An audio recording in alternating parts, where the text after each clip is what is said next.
जी बेटा, अब आवाज आ रही है मेरी? Yes sir.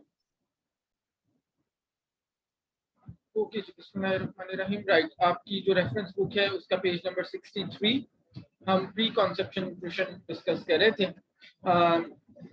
हमारा आज का टॉपिक है recommended dietary intake and healthy dietary patterns for pre conceptional women.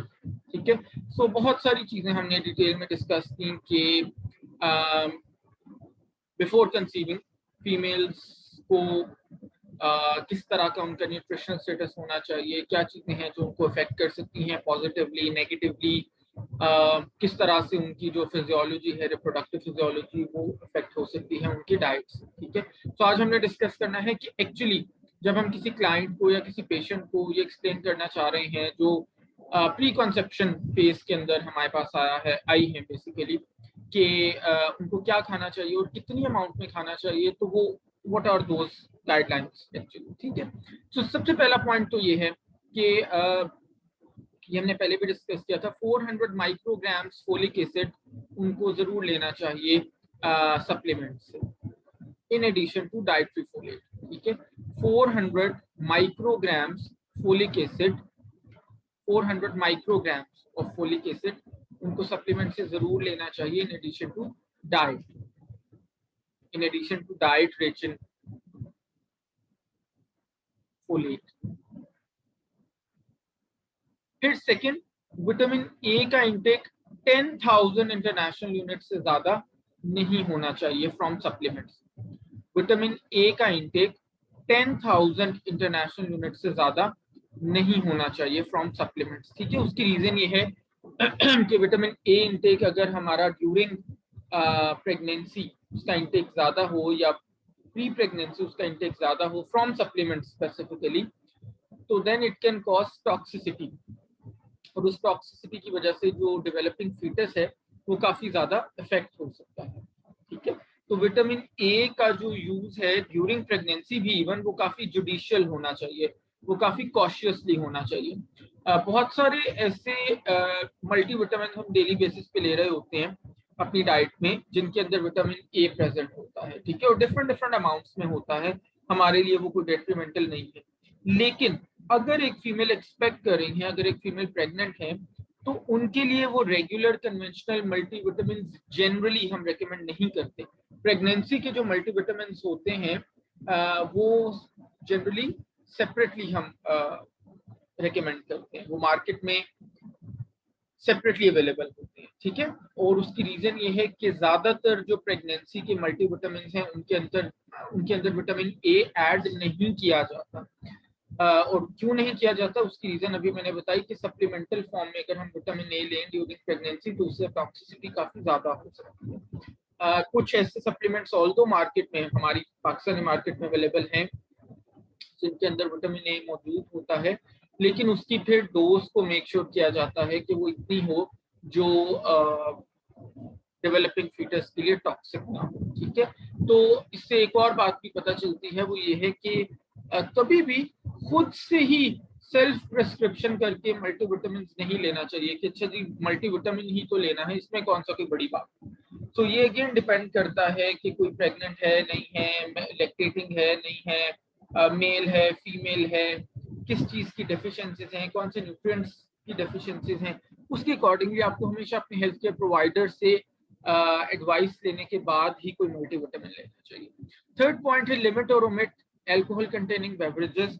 So again because जाहिर है आपको पता है, हमने डिस्कस किया था कि अल्कोहल जब हम कंज्यूम करते हैं तो उसके बहुत सारे ऐसे बाय प्रोडक्ट्स बनते हैं जो हमारी बॉडी के लिए टॉक्सिक होते हैं, और लिवर के लिए उनका मेटाबॉलिज्म करना कंप्लीटली समटाइम्स पॉसिबल नहीं होता, और जब वो लिवर की कैपेसिटी से ज्यादा हम ले रहे होते हैं तो फिर उसकी टॉक्सिसिटी वो बॉडी में एक्यूमुलेट होना शुरू होता है। ठीक है, तो ये आपने ध्यान में रखना है।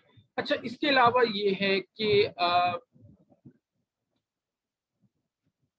प्री कॉन्सेप्शनल पीरियड में जो फीमेल है उसकी कैलोरिक नीड्स और उसकी न्यूट्रिएंट्स, यानी कि कितनी कैलोरीज डेली बेसिस पे चाहिए और कितने न्यूट्रिएंट्स डेली बेसिस पे कौन कौन से चाहिए, वो बहुत सारे फैक्टर्स पे डिपेंड करता है। और वो फैक्टर्स कौन कौन से हैं, वो फैक्टर्स हैं उसकी एज, उसकी हाइट, उसकी बॉडी वेट और physical activity level. Physical activity level. Sir एक क्वेश्चन है। जी बेटा। सर ये जिधर लिखा है ना विटामिन 10,000 मोर देन 10,000 विटामिन लें, तो इसके साथ एक यूनिट लिखा हुआ है IU, तो ये क्या है, ये बता देंगे इस यूनिट का? IU बेटा stands for international units. IU stands for international units. तो ये वो यूनिट है जिसके अंदर हम विटामिन को और कुछ और भी न्यूट्रिएंट्स को डिटरमिन करते हैं। ठीक है, IU स्टैंड्स फॉर। ठीक है सर। अच्छा, सो ये मैंने बताया कि जो हमारी कैलोरिक नीड्स है, न्यूट्रिएंट नीड्स है, वो डिफरेंट फैक्टर्स पे डिपेंड करती हैं, जैसे age, height, weight, physical activity. और ये सिर्फ प्रेगनेंसी के लिए या प्री प्रेगनेंसी के लिए हम बात नहीं करें, इनफैक्ट ये हम जनरली ओवरऑल बात करें, कोई भी इंडिविजुअल है, आप हैं, मैं हूँ, कोई छोटा 6 साल का बच्चा है, कोई 70 ईयर्स ओल्ड है, कोई 30 ईयर्स ओल्ड है, कोई फीमेल है, कोई मेल है, फीमेल प्रेग्नेंट है या नॉन प्रेग्नेंट है, लेक्टेटिंग है या नॉन लेक्टेटिंग है, कोई इंडिविजुअल, किसी को डायबिटीज है, किसी को कोई मेडिकल कंडीशन नहीं है, किसी ने वेट लॉस करना है, किसी ने वेट गेन करना है, तमाम लोगों के लिए जो उनकी कैलोरिक नीड्स हैं और जो उनकी न्यूट्रिएंट नीड्स हैं वो डिपेंड करती हैं उनकी प्राइमरीली उनकी एज के ऊपर, उनकी वेट के ऊपर, उनकी हाइट के ऊपर और उनकी फिजिकल एक्टिविटी। ठीक है, और जब भी हम किसी को ये रिकमेंडेशंस देते हैं कि आपको इतनी कैलोरीज चाहिए और आप रोजाना इतनी इतनी वैरायटी ऑफ न्यूट्रिएंट्स कंज्यूम करें, तो उसके लिए हम एक कॉन्सेप्ट जो एक लेटेस्ट यूज करते हैं, उस कॉन्सेप्ट का नाम है माई प्लेट। क्या नाम है उस कॉन्सेप्ट का? My plate.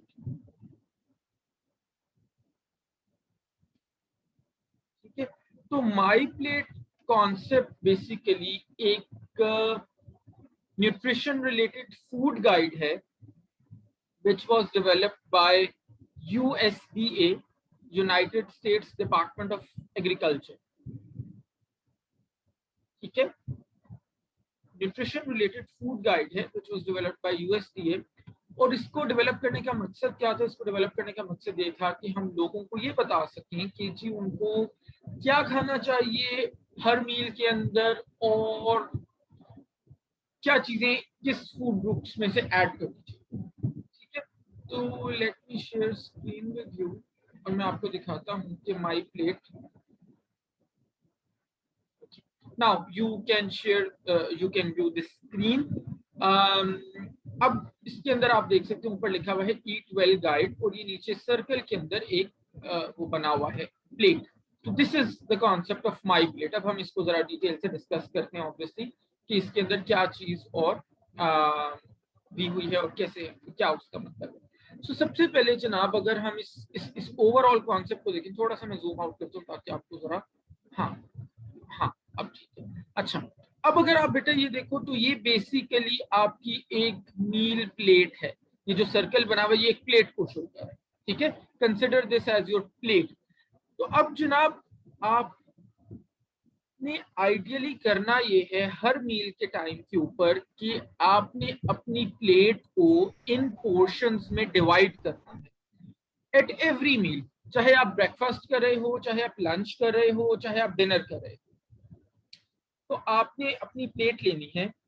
उस प्लेट का एक जो पोर्शन है जो लेफ्ट हैंड साइड पे आपको ग्रीन कलर से नजर आ रहा है, उसको आपने फिल करना है फ्रूट्स एंड वेजिटेबल्स के साथ। ठीक है, और वहां पे आप variety of fruits and vegetables you can see, आपको कैरेट रेडिश नजर आ रही है, आपको स्ट्रॉबेरीज नजर आ रही हैं, you can see oranges and फिर बेल पेपर, टमेटोज, ब्रिंजल, नीचे कोई ग्रेप्स या वो बेरीज नजर आ रही हैं, फिर कॉलीफ्लावर, कैबेज, क्यूकम्बर, अनियंस। तो फ्रेश फ्रूट्स और फ्रेश वेजिटेबल्स आपने इस प्रोपोर्शन के अंदर, यानी ये आपकी सर्कल में जो है ये प्लेट है और जो ग्रीन वाला आपका साइड है वो पूरी साइड आपने फ्रूट्स या वेजिटेबल्स के साथ फिल करनी है, ठीक है। फिर राइट साइड पे जो येलो वाला पोर्शन है, जितनी अमाउंट में आप फ्रूट्स और वेजिटेबल्स ले रहे हो उतनी ही अमाउंट में आपने उसके अंदर अपना सीरियल लेना है, ठीक है। सीरियल आपको पता है कि सीरियल क्या होता है, हमारा सीरियल स्टैंड्स फॉर इधर चपाती, या फिर हमारा राइस हो गया, या फिर हमारा पोरेज हो गया, या फिर जनाब हमारा और क्या होता है इसमें, पास्ता हो गया, ब्रेड हो गई, ठीक है। तो ये सारी जो चीजें हैं ये हमारी आ रही होती हैं सीरियल्स की।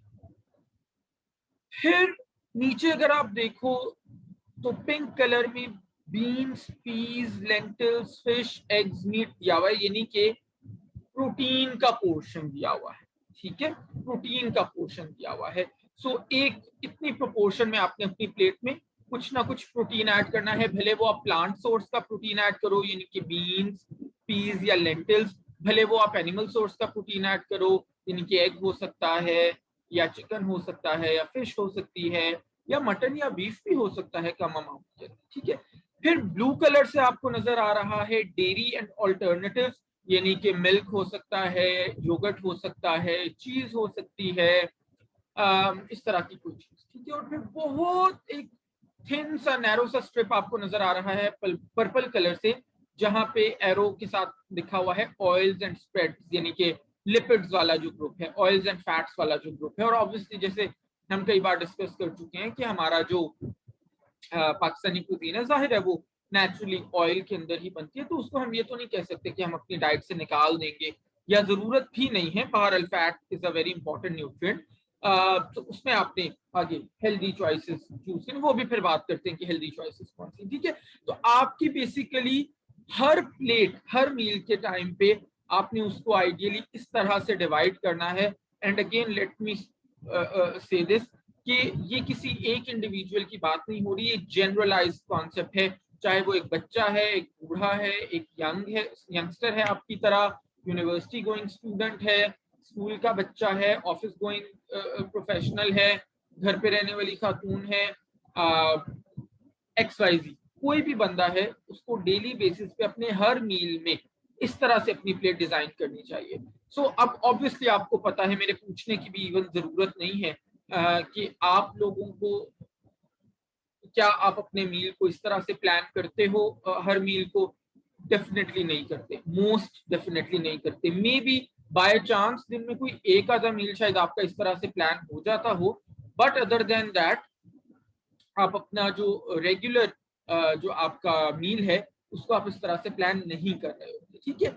इसके अलावा अगर आप टॉप राइट पे बेटा देखो तो वहां पे आपको एक ग्लास बना हुआ नजर आएगा, और उसके अंदर आपको लिखा हुआ है water and low fat milk या शुगर फ्री ड्रिंक्स या जो भी हो। वहां पे आप ये नहीं कि वो जाहिर है वो उसको हम लिक्विड को ग्लास या कप के साथ लेते हैं तो वो प्लेट के साथ, माई प्लेट के कॉन्सेप्ट के अंदर ही इंक्लूडेड है, ठीक है। लेकिन क्योंकि जाहिर है उसको हम प्लेट में डाल के नहीं पीते, कंज्यूम करते, उसको हम ग्लास या कप में डाल के वी ड्रिंक दैट, तो इस वजह से उसको हमने साथ में लेदर से रखा हुआ है। अच्छा, प्रोपोर्शन वाइज अगर मैं बात करूँ ना, अब मे भी आप में से कुछ लोगों का क्वेश्चन हो कि जो प्लेट है अभी तकरीबन कितने परसेंट हमें वेजिटेबल्स देनी चाहिए, तो प्रोपोर्शन वाइज अगर मैं बात करूं तो तकरीबन आप जहन में रखो 30% आपकी वेजिटेबल्स होनी चाहिए, 30%।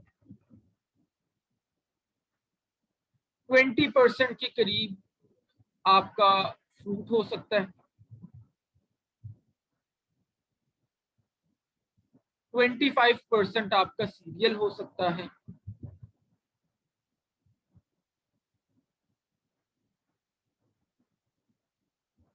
और 25% ही आपका प्रोटीन हो सकता है,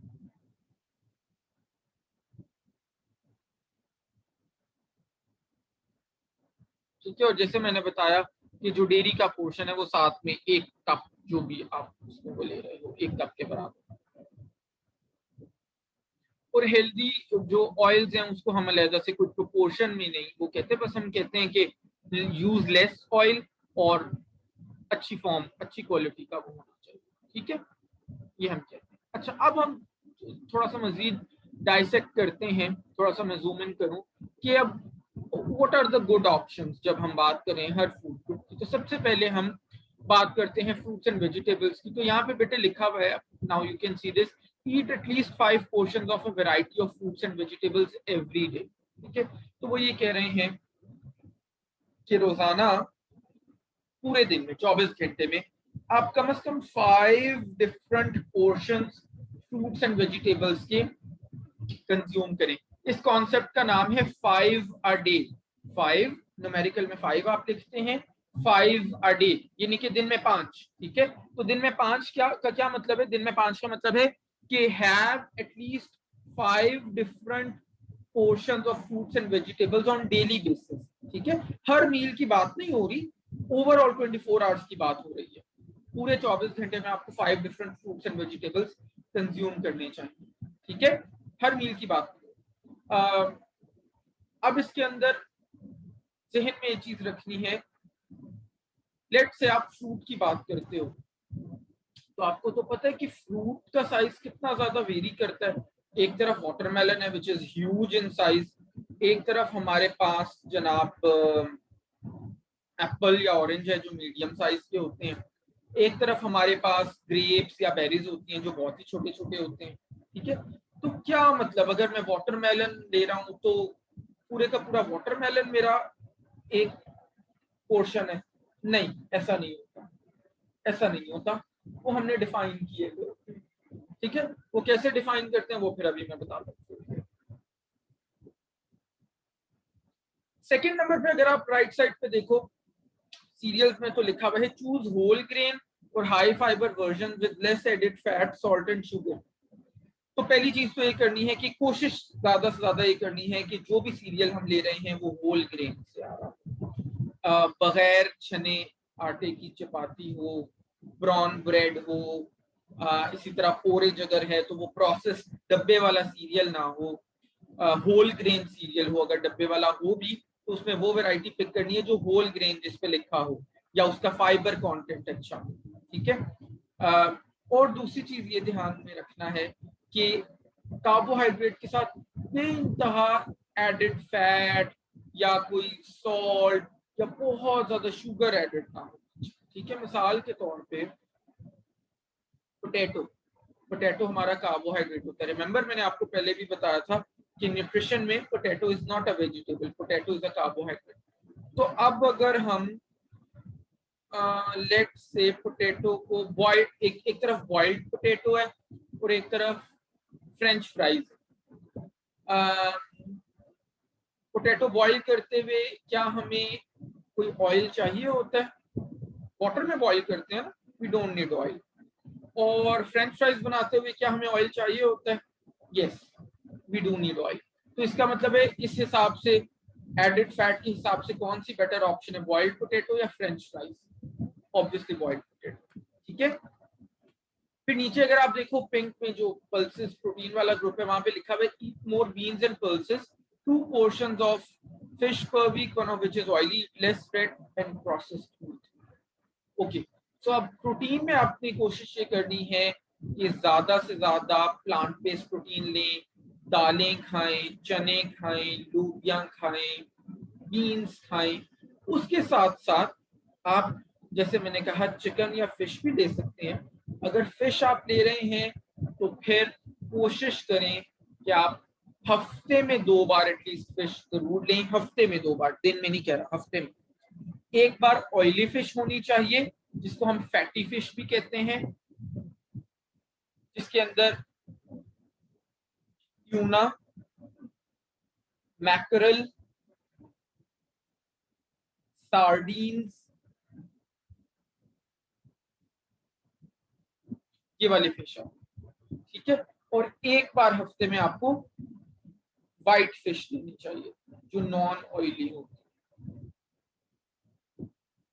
ठीक है, और मटन और बीफ कोशिश करें कम से कम लें। इसी तरह जो प्रोसेस्ड मीट है जैसे हम वो मार्केट वाले नगेट्स और मार्केट वाले रेडी टू ईट कबाब और ऐसी चीजें लेते हैं वो हमें कम से कम लेनी चाहिए। फिर इसी तरह से जो डेयरी ग्रुप है वहां पे लिखा हुआ है choose lower fat and lower sugar options, कि अगर आपने उसको इंक्लूड करना है तो कोशिश करें कि उसमें आप लो फैट मिल्क ले लें या रिड्यूस्ड फैट मिल्क ले लें। जरूरी नहीं है कि हर बार आप क्रीम के साथ भरा हुआ, मलाई के साथ भरा हुआ दूध का कप आप पी रहे हो।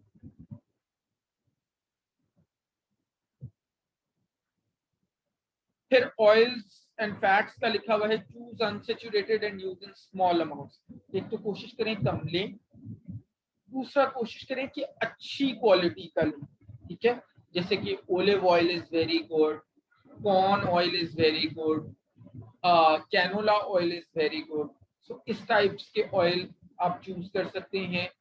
अदर देन दैट फिर फैट्स में भी बहुत अच्छे सोर्सेज हैं। फैट्स के सोर्सेज के लिए आप नट्स ले सकते हैं, आप सीड्स का इस्तेमाल कर सकते हैं, ठीक है। तो इनसे आपको हेल्दी फैट्स हैं। और ये नीचे लेफ्ट मैं लेता हूँ बेटे, बॉटम लेफ्ट पे आपको जितने मजे मजे की चीजें आप रोज खा रहे हो तो वो लिखा हुआ है eat less often and in small amounts, ice cream and biscuits and cookies and chips and chocolates and sauces. ये सारी चीजें, ऐसा नहीं है कि आपको नहीं खानी चाहिए, आप खाओ, yes you can definitely eat, but दो चीजों का ख्याल रखना है। एक तो लेस ऑफन का मतलब है maybe once a week आप अपनी ट्रीट करो या at most twice a week, और उसमें भी पोर्शन का ध्यान रखो। पोर्शन का मतलब है how much you are going to eat, the amount of food being consumed, it is known as portion. The amount of food being consumed, it is defined as your portion. तो portion अपना कम लो। देखो हम junk food क्यों खाते हैं? अपने taste buds को satisfy करने के लिए ना। तो टेस्ट बड्स को सेटिस्फाई जरूरी 1 किलो चीज खा के करना है? नॉट रियली ना। अगर आपको लेट से बैठे बिठाए फॉर एग्जाम्पल चॉकलेट के लिए बहुत ज्यादा क्रेविंग हो रही है, बहुत ज्यादा, तो बजाय इसके कि आप पूरा एक बड़े वाला बार कंज्यूम करो, आप आधा बार कंज्यूम कर लो। या अगर आपको लेट से बहुत शदीद क्रेविंग हो रही है फिजी ड्रिंक की, तो जरूरी है कि आपने 1.5 लीटर वाला ओपन करके उसके 2 बड़े बड़े ग्लास भर के वो पीने हैं तो क्रेविंग आपकी खत्म होगी? नहीं, आप आधा कप ले लो, उससे भी आपकी क्रेविंग खत्म हो सकती है। अगर आपका बहुत ज्यादा दिल कर रहा है बिस्किट लेने को, तो जरूरी तो नहीं है कि आपने क्रीम वाले या चॉकलेट वाले ही बिस्किट हाफ रोल पूरे का पूरा लेना है तो क्रेविंग खत्म होगी। आप 2 प्लेन बिस्किट्स या 3 प्लेन बिस्किट्स खा के भी अपनी क्रेविंग खत्म कर सकते हैं, ठीक है। तो एक तो कोशिश करो कम अमाउंट, लेस ऑफन खाओ, लेस फ्रीक्वेंटली खाओ, और फिर अमाउंट कम रखो इन चीजों जो जंक है। नीचे बॉटम राइट पे लिखा हुआ है per day 2000 calories for women and 2500 calories for main. ये बेटे एक जनरलाइज लिखा हुआ है। कैलोरीज मैंने अभी थोड़ी देर पहले बताया 3-4 मेजर फैक्टर्स पे डिपेंड करती हैं, हमारी एज पे, हाइट पे, वेट पे और फिजिकल एक्टिविटी पे। एक बंदा जो सारा दिन बिस्तर पे बैठा रहता है उसको कम कैलोरीज चाहिए होंगी, और एक बंदा जो दिन में 4 घंटे जिम जाता है उसको ज्यादा कैलोरीज चाहिए होंगी। एक बंदा जो 8 घंटे ऑफिस में बैठ के कंप्यूटर पे काम करता है उसको कम कैलोरीज चाहिए होंगी। एक बंदा जो प्रोफेशनल क्रिकेटर है उसको जो दिन में 3 घंटे ग्राउंड में ट्रेनिंग करता है उसको ज्यादा कैलोरीज चाहिए होंगी। मेल्स इसी तरह, अगर हम जेंडर की बात करें, मेल्स को ज्यादा कैलोरीज चाहिए होती है, फीमेल्स को कम चाहिए होती है। फिर जनाब हाइट अगर आपकी ज्यादा है तो आपको ज्यादा कैलोरीज रिक्वायर्ड हैं, कम है तो कम रिक्वायर्ड हैं। बॉडी वेट ज्यादा है तो ज्यादा कैलोरीज रिक्वायर्ड हैं, कम है तो कम कैलोरीज रिक्वायर्ड हैं, ठीक है। तो ये फैक्टर्स आपने जहन में रखने हैं। तो ये जो 2000 फॉर फीमेल्स और 2500 फॉर मेल्स दिया हुआ है, इट्स अ जनरल रिकमेंडेशन, ठीक है। कि किसी भी एडल्ट को अगर आपसे कोई पूछता है कि एक एडल्ट मेल है 18 साल का या उसको कितनी कैलोरीज ऑन एन एवरेज चाहिए 2500, और एक एडल्ट फीमेल है उसको कितनी कैलोरीज चाहिए on an average 2000, you can simply tell. बाकी मैंने आपको बताया कि ये बहुत सारे फैक्टर्स पे डिपेंड करती हैं और उसके अकॉर्डिंगली ही हम कैलकुलेट करते हैं, ठीक है। फॉर एग्जाम्पल अगर एक बच्चा है छोटा तो जाहिर है उसकी कैलोरिक रिक्वायरमेंट बिल्कुल डिफरेंट है, उसको फिर कैलकुलेट करने का वो इंशाल्लाह जब आप आगे नेक्स्ट सेमेस्टर्स में जाओगे तो फिर हम डिस्कस करेंगे कि कैसे हम कैलकुलेट करते हैं, ठीक है। So this is the whole, don't worry मैं अभी सारे क्वेश्चन देता हूँ, this is the whole concept of my plate, कि आपको अपना मील जो है वो किसी भी इंडिविजुअल को, वेदर उसको कोई मेडिकल कंडीशन है, कोई डिजीज है या नहीं है, वो मेल है या फीमेल है, वो प्रेग्नेंट है नॉन प्रेग्नेंट है, जो भी है, उसको अपना मील आइडियली इस तरह से प्लान करना चाहिए। अच्छा, एक और ये जो ग्लास बना हुआ है यहाँ पे एक और चीज लिखी हुई है, एक और पॉइंट को मैं बता दूं, water, low fat milk, sugar free drinks including T and coffee all count, ये लिखा हुआ है 6 to 8 अ डे, यानी कि पूरे दिन में हम 6 से 8 कप्स ले सकते हैं, जिसके अंदर वाटर भी शामिल है, मिल्क भी शामिल है, लिक्विड कोई भी हम ले रहे हैं वो इसमें शामिल है। And then we need to limit fruit juice और smoothies to a total of 150 ml per day. कोशिश ये करनी चाहिए कि आप जब भी फ्रूट को कंज्यूम करें उसको रॉ फॉर्म में कंज्यूम करें, ठीक है। रॉ फॉर्म का मतलब ये है कि आप एप्पल खाना चाह रहे हैं, आप एप्पल को एप्पल की तरह खाएं, जरूरी नहीं है कि आप हर बार एप्पल का जूस निकालें या आप एप्पल का शेक बनाएं या आप उसकी स्मूदी बनाएं, एप्पल हो बनाना हो, mango, for that matter any fruit. उसकी रीजन ये है कि जब हम रॉ फॉर्म में फ्रूट लेते हैं तो उसकी न्यूट्रिशनल वैल्यू काफी ज्यादा होती है, जब हम उसका जूस या शेक या कुछ ऐसा बनाते हैं तो जाहिर है हम उसका स्किन या पील उतार देते हैं, स्किन या पील में बड़ा अच्छा फाइबर होता है, वो लॉस हो जाता है, कुछ और भी बड़े इंपॉर्टेंट न्यूट्रिएंट्स होते हैं उनका लॉस हो जाता है। फिर आप ये भी देखो कि अगर एक एप्पल खा रहे हो आप, तो लेट से एक एप्पल से आपको 60 कैलोरीज मिल रही है, लेट से, लेकिन अगर आप कहते हो मैंने एक ग्लास एप्पल शेक पीना है, तो एक ग्लास एप्पल शेक पीने के लिए, एप्पल जूस पीने के लिए आपको कम से कम भी 3-4 एप्पल्स तो चाहिए होंगे अगर आपने एक ग्लास एप्पल जूस पिए, तो इसका मतलब है आप 3-4 टाइम्स कैलोरीज ज्यादा कंज्यूम करोगे, ठीक है। तो ये भी आपने जहन में। अब मैं आपके क्वेश्चन देता हूँ, मुझे पता है बहुत सारे क्वेश्चन होंगे आपके, पहले मैं चैट वाले ले लूँ और फिर कुछ लोग वर्बली भी पूछना चाह रहे थे। रमीशा ने पूछा हुआ अमाउंट रिपीट कर दें बेटे, किस चीज के अमाउंट सब, मैं अब आपका क्वेश्चन वो पढ़ रहा हूँ कमेंट, इसलिए मुझे आप जरा क्लैरिफाई कर दो। Ayesha is asking sir, is overnight place chapati good to be used in breakfast? Very good question.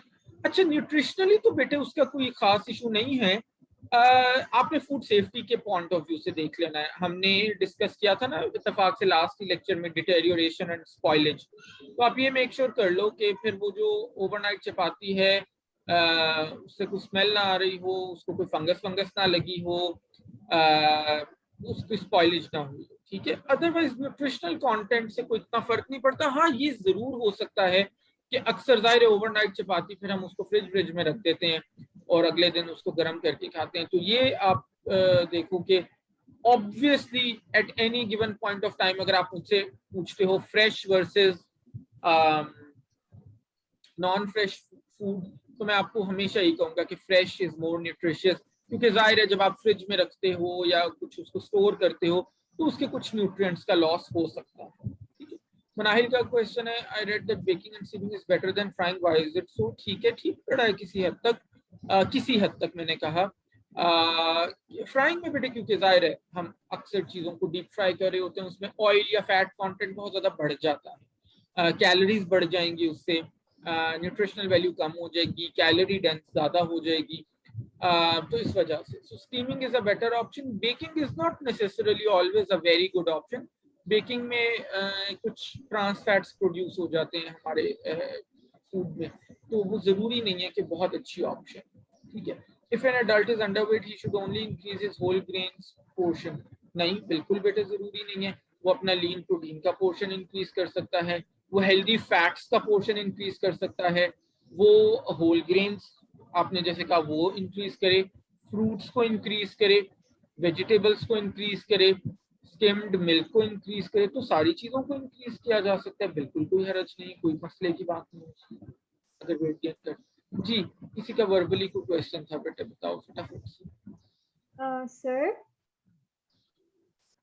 ये जो आपने ये आपने बताया था अभी, ये जो डायग्राम सी हमें बताई थी, इसमें सर्विंग और पोर्शन था, तो ये दोनों सेम चीजें हैं या डिफरेंट हैं? अच्छा, very good question, very good question. ठीक है बेटे, ये दोनों डिफरेंट टर्म्स हैं। पोर्शन मैंने आपको डिफाइन कर दिया, मैंने थोड़ी देर, किसी को याद है मैंने क्या बोला था, व्हाट इज अ पोर्शन? मैंने 2 बार रिपीट किया था पोर्शन।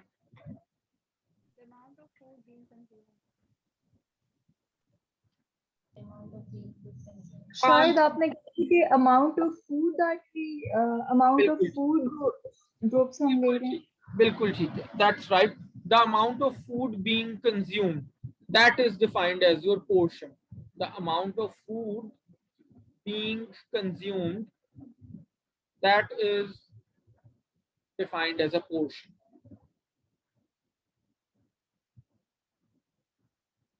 और सर्विंग किसे कहते हैं? The amount of food being served, the amount of food being served, which is based on a standard. The amount of food being served, which is based on a standard.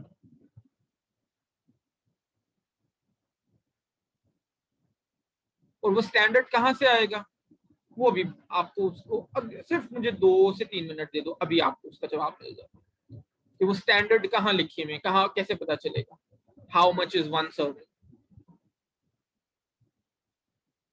और sir जिस तरह ये portion का भी आप बताएंगे अभी? Portion बेटे, जो भी अमाउंट में कंज्यूम कर रहा हूं that is my portion. Let say मैंने एक स्लाइस ब्रेड कंज्यूम किया, तो मैंने कार्बोहाइड्रेट्स का एक पोर्शन कंज्यूम कर लिया, चाहे वो कितना बड़ा या कितना छोटा हो। चाहे वो कितना बड़ा कितना छोटा हो, बिल्कुल ठीक है। एक slice of bread is 1 portion, 2 slices of bread 2 portion carbohydrates के बन गए, ठीक है। ओके सर जी।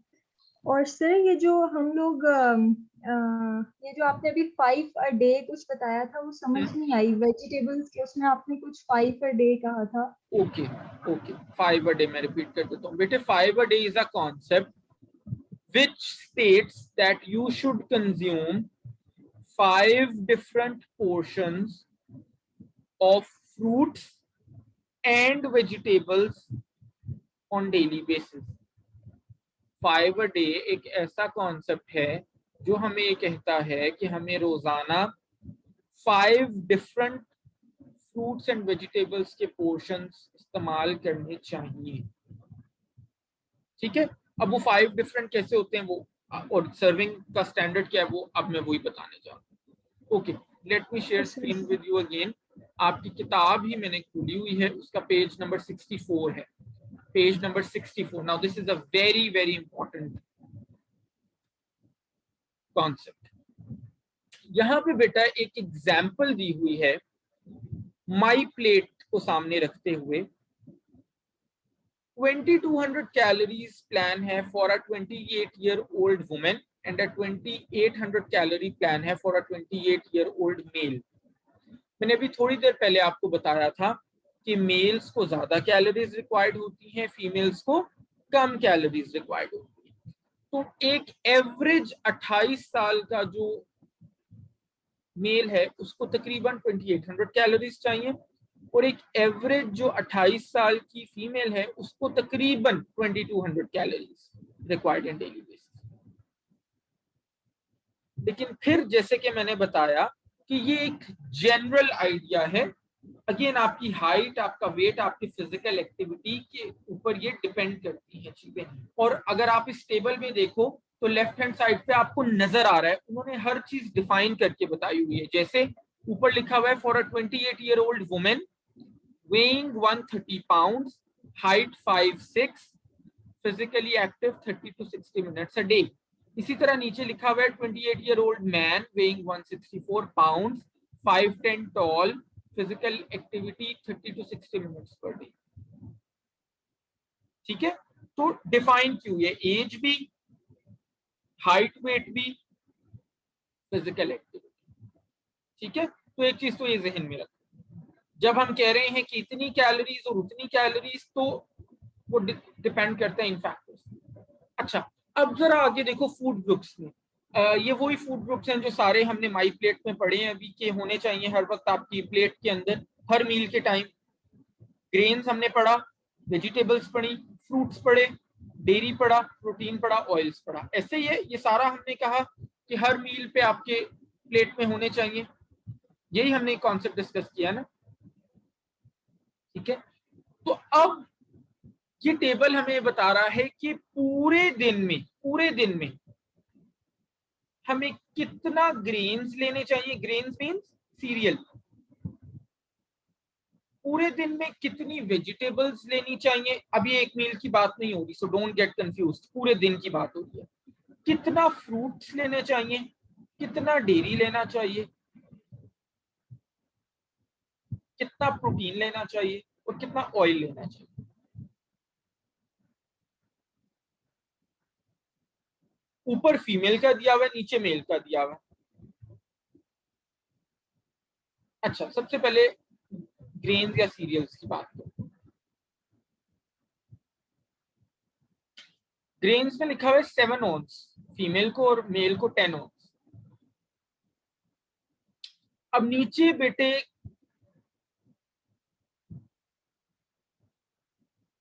इसको फर्दर डिफाइन किया हुआ है, जो अभी मैंने सर्विंग की बात की थी ना, वो डिफाइंड है। ग्रेन्स में अगर आप देखो तो 1 ऑन्स लिखा हुआ है 1 स्लाइस ऑफ ब्रेड, या हाफ कप कुक्ड राइस, या सीरियल या पास्ता, या 1 ऑन्स रेडी टू ईट सीरियल जो डब्बे वाला हो। कहने का मतलब ये है कि 7 ऑन्स ग्रेन्स का मतलब है 7 स्लाइसेस ऑफ ब्रेड, या फिर 3.5 cups of cooked rice,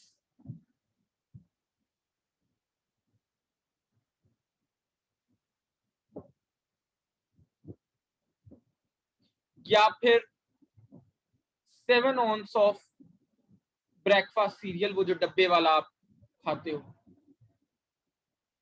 1 ऑन्स को बेटा हम डिफाइन करते हैं 28 ग्राम्स।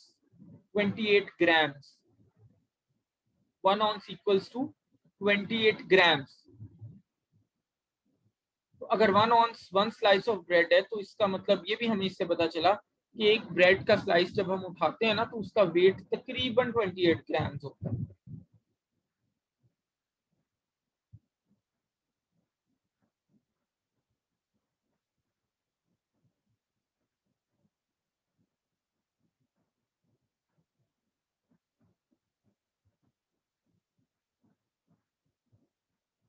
अच्छा,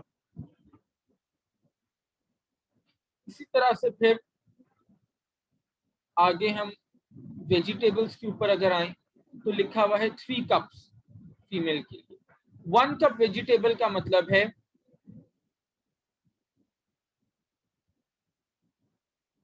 1 कप रॉ,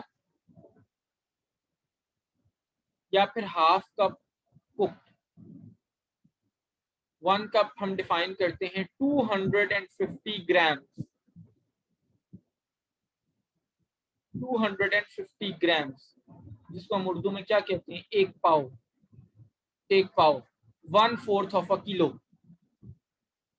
सो अगर मैं सैलड खा रहा हूं और लेट से कि मैंने 1 पाव सैलड खाया है, तो वो मेरा 1 कप खा लिया। और अगर लेट से घर में कोई सब्जी पकी हुई है, लेट से बैंगन बना हुआ है या भिंडी बनी हुई है, और वो मैंने आधा कप इस्तेमाल की है, आधा कप यानी कि 125 ग्राम। 1 कप 250 ग्राम है, आधा कप 125 ग्राम हो जाएगा। तो अगेन वो मेरा 1 कप वेजिटेबल। सर कप कौन सी वाला? सर कप के भी साइजेस होते हैं ना?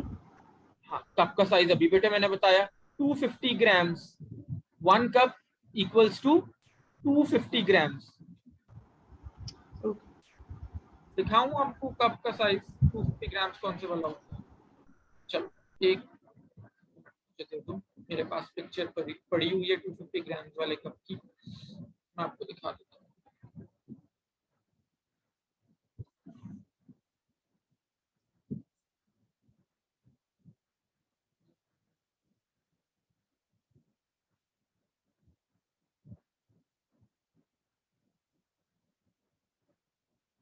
जस्ट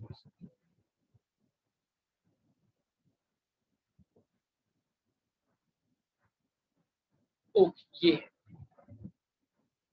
दिस होल्ड्स 250 ग्राम्स, 250 ग्राम, एक पाव, ठीक है। इसको मैं अगर जूम इन करूँ ना तो क्योंकि येलो कलर का तो शायद नजर ना आ रहा, बट ये देखो ये यहाँ पे लिखा भी हुआ है 1 कप। यस सर, ये बेकिंग में यूज होते हैं ये हमारे पास। बिल्कुल, एब्सोल्युटली एब्सोल्युटली बेकिंग में यूज होते हैं। कुछ लोगों के घर में होंगे भी, कुकिंग शोज में बहुत ज्यादा इस्तेमाल हो रहे होते हैं, कुकिंग शोज में अक्सर दिखा रहे होते हैं, ठीक है। तो हमेशा बेटे ध्यान में रखो कि जब भी अगले 4 साल जब कप की बात होगी तो कोई चाय वाला कप की बात नहीं होगी। न्यूट्रिशन में कप का मतलब हमेशा होता है 250 ग्राम, ये वाला जो आपको दिखाया है, ठीक है। ये ध्यान में। अच्छा, और हाफ कप ऑब्वियसली इसका आधा हो गया 125 ग्राम। अच्छा, आगे जनाब फ्रूट्स लिखा हुआ है। फ्रूट्स फीमेल्स के लिए 2 कप्स और मेल्स के लिए 2.5 कप्स, ठीक है। सो अगेन फ्रूट 1 कप का मतलब है कितना, 250 ग्राम्स, 250 ग्राम। फिर आगे डेयरी लिखा हुआ है 3 कप्स, चाहे वो मेल हो चाहे फीमेल हो। तो 1 कप अगेन 250 ml, 250 ml, ठीक है। जो हम घर में जिस ग्लास में पानी पीते हैं ना, वो तकरीबन 250 ml ही उसके अंदर होता है। घर में हम जिस ग्लास में पानी पीते हैं वो तकरीबन 250 ml होता है, ठीक है, तकरीबन। तो वैसे 3 ग्लास आपको डेयरी के लेने चाहिए रोजाना, दूध या दही। फिर protein 6 ounces for female, 7 ounces for males. 1 ounce मैंने बता दिया 28 ग्राम होता है।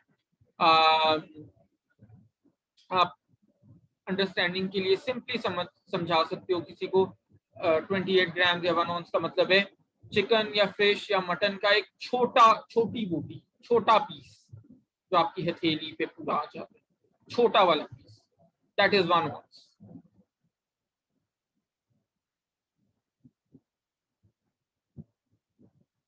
ठीक है। या फिर हाफ कप अगर आप चने लेते हो या लोबिया लेते हो या दाल लेते हो तो that is 1 serving of protein.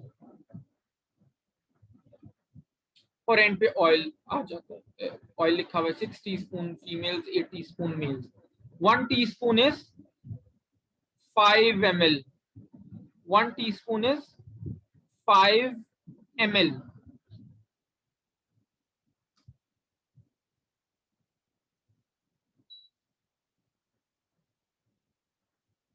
क्या मैंने बताया, 1 teaspoon is 5 ml।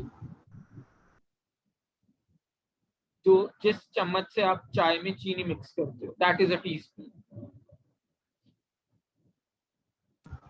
Excuse me sir, जी बेटा।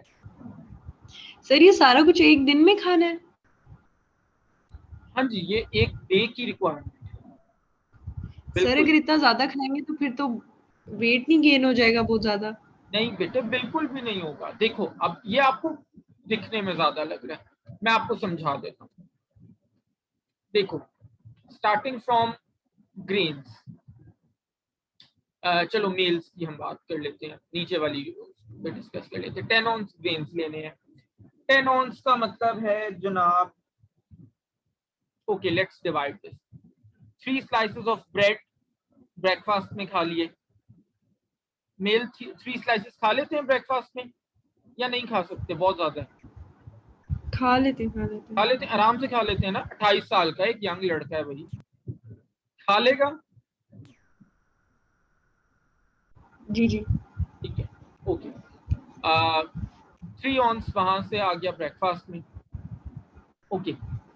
2 छोटी चपाती एक वक्त में खा लेते हैं मेल, दोपहर के खाने में या रात के खाने में, घर की बनी हुई 2 छोटे साइज की चपाती, खा लेते हैं एक वक्त में?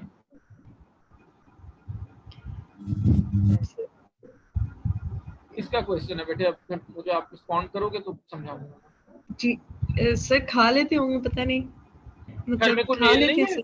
होंगे का क्या मतलब है? नहीं नहीं है। हाँ, नहीं नहीं है सर, लेकिन अभी ब्रेड के 3 स्लाइसेस खाए सर, उसके बाद तो सुबह नाश्ते में ब्रेड की तीन स्लाइसेस खाए, उसके बाद दोपहर का खाने में 2 छोटी चपाती नहीं खाएंगे घर की बनी हुई? अच्छा अच्छा ठीक है। जी खुदा जी ठीक है कसम। ठीक है ठीक। हाँ, उसके साथ ही थोड़ी कह रहा हूँ कि 3 स्लाइसेस ब्रेड के साथ ही 2 चपाती भी खा लेनी है। कोई रेसलर का थोड़ी अच्छा बना। ठीक। अच्छा ठीक है, फिर 2 छोटी चपाती डिनर के टाइम। जी ठीक है। 7 ऑन्स हो गया। 7 ऑन्स। ठीक है। जी जी 3 + 2 + 2, क्योंकि एक जो छोटी चपाती होती है ना वो हमारे 1 ब्रेड स्लाइस के ही बराबर होती है, तो ठीक है जहन में रखो। ठीक है। 7 हो गया। अच्छा, अब इन बिटवीन मील्स हम स्नैक्स भी लेते हैं, जिसमें मे बी वो एक सैंडविच खा रहा होगा, सही है। मे बी कुछ सीरियल खा रहा होगा, मे ठीक बी है। पास्ता खा रहा होगा। ऐसे ही है, कुछ गलत तो नहीं कह रहा? नहीं नहीं सर ठीक है। तो लेट से कि शाम में 1 कप पास्ता खाया, अगेन 1 कप पास्ता इज 250 ग्राम, ठीक है? तो वो दो दो ऑन्स, दो दो उसके बराबर है सर्विंग्स के, ठीक है? ठीक। जी 9 हो गई। और कहीं बीच ना। में एक का स्लाइस जैम के साथ, मे बी पीनट बटर के साथ या बटर के साथ खा लिया। ठीक है 10 सर। हो गए, ज्यादा तो नहीं है। नहीं ठीक है सर। ग्रेन्स उसने 10 लिए हैं, तो वो फिर वेजिटेबल अलग से लेगा 3.5 और अलग फ्रूट्स अलग से, अलग से लेगा, या अलग से लेगा, अलग से लेगा, बिल्कुल अलग से लेगा। हर चीज अलहदा लिखी हुई है ना, देखो। इसी तरह प्रोटीन पे आ जाते हैं। सुबह नाश्ते में ब्रेड को किसी चीज के साथ खाएंगे ना, चाय के साथ खाते हैं लोग, जी ऑमलेट, जी एग, कुछ होता है ना साथ में। जी अच्छा जी, मैंने नाश्ते में एक शामी कबाब खाया ब्रेड के साथ और एक अंडा खाया, 2 ऑन्स यहाँ पे आ गए। ठीक है। दोपहर के लंच में चिकन बना हुआ था, मैंने 2 छोटे पीस चिकन के ले लिए, 2 ऑन्स यहाँ पे आ गए, 2 छोटी बोटी, ठीक। जो सो नॉर्मल 4 ऑन्स हो गए, ठीक है? जी अच्छा, उसके बाद जनाब ब्रेड जो मैंने एक स्नैक में एक स्लाइस लिया था उसके साथ पीनट बटर लिया था, 1 ऑन्स प्रोटीन यहाँ पे आ गया, 5 ऑन्स हो गए,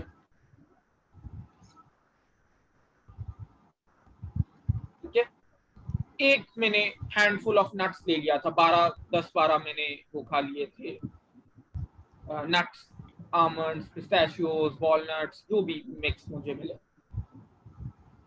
1 ऑन्स मेरा वो हो गया, 1 ऑन्स 6 हो गए, पूरे हो गए सर। 6 हो गए। अच्छा, ऑयल्स, ऑयल्स को तो हमें खैर अलग से पूरा करने की जरूरत ही नहीं पड़ती, क्योंकि जो भी खाना बन रहा है वो नेचुरली ऑयल में बन रहा है, तो वो ऑन एन एवरेज हमें बड़ी आसानी से उतना हमारा बन जाता है, उसमें तो कोई परेशानी की बात ही नहीं। अच्छा, डेयरी पे आ जाएंगे। सुबह मैंने 1 कप चाय पी, तो 1 कप चाय में दूध डलता है, दूध पत्ती अगर की है जी 1 कप पत्ती में 1 कप दूध तो डलेगा ना, दूध पत्ती में पानी तो हम ऐड नहीं करते, दूध ही ऐड करते हैं, ठीक है? ये लेदा डिबेट है अब कि वो क्या वो अच्छी ऑप्शन है, उससे हमें कैल्शियम अब्जॉर्ब होगी, मिलेगी नहीं मिलेगी, वो लेदा डिबेट है, अभी मैं उसकी बात नहीं कर रहा, ठीक है? 1 कप दूध पत्ती पी लिया आपने, एक पोर्शन डेयरी का आ गया। जब दोपहर का खाना खा रहे थे तो आपने 1 कप दही साथ में खा लिया, राइस बना हुआ है, या इवन फॉर एग्जाम्पल मैं अगर अपनी बात करूँ तो मैं रेगुलर चपाती के साथ भी जो भी सालन होता है रोटी का, उसके साथ आई एक योगर्ट एज वेल, ठीक है? तो 1 कप वहां पे आपने योगर्ट ले लिया, एक सही है। स्लाइस आपने चीज का ले लिया, दिन में कहीं डेयरी भी पूरा हो गया,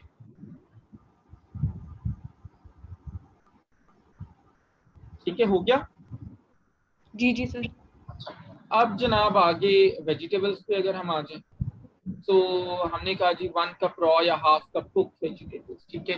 तो एक टाइम हमने चिकन खाया, दूसरे टाइम अक्सर यही होता है कि जब आप एक टाइम कुछ मीट बेस्ड खाते हैं तो दूसरे टाइम नॉर्मली घरों में यही होता है, दूसरे टाइम दाल या सब्जी बनी हुई होती है, ठीक है?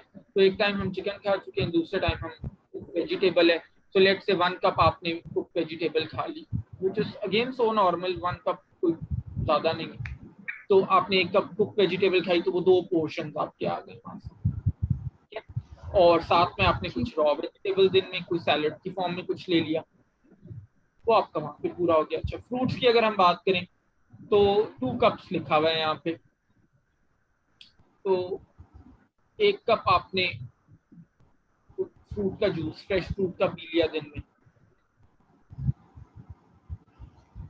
और साथ में आपने 2 एप्पल्स या 2 बनानास या जो भी सीजनल फ्रूट है, 2 slices watermelon, 2 slices melon, 2 plums ले लिए, पूरा हो गया। अब मुझे बताओ, अब होपफुली मेरा ख्याल है आपने नोट भी किया होगा, अब मुझे बताओ सामने रखते हुए, क्या ये ज्यादा है?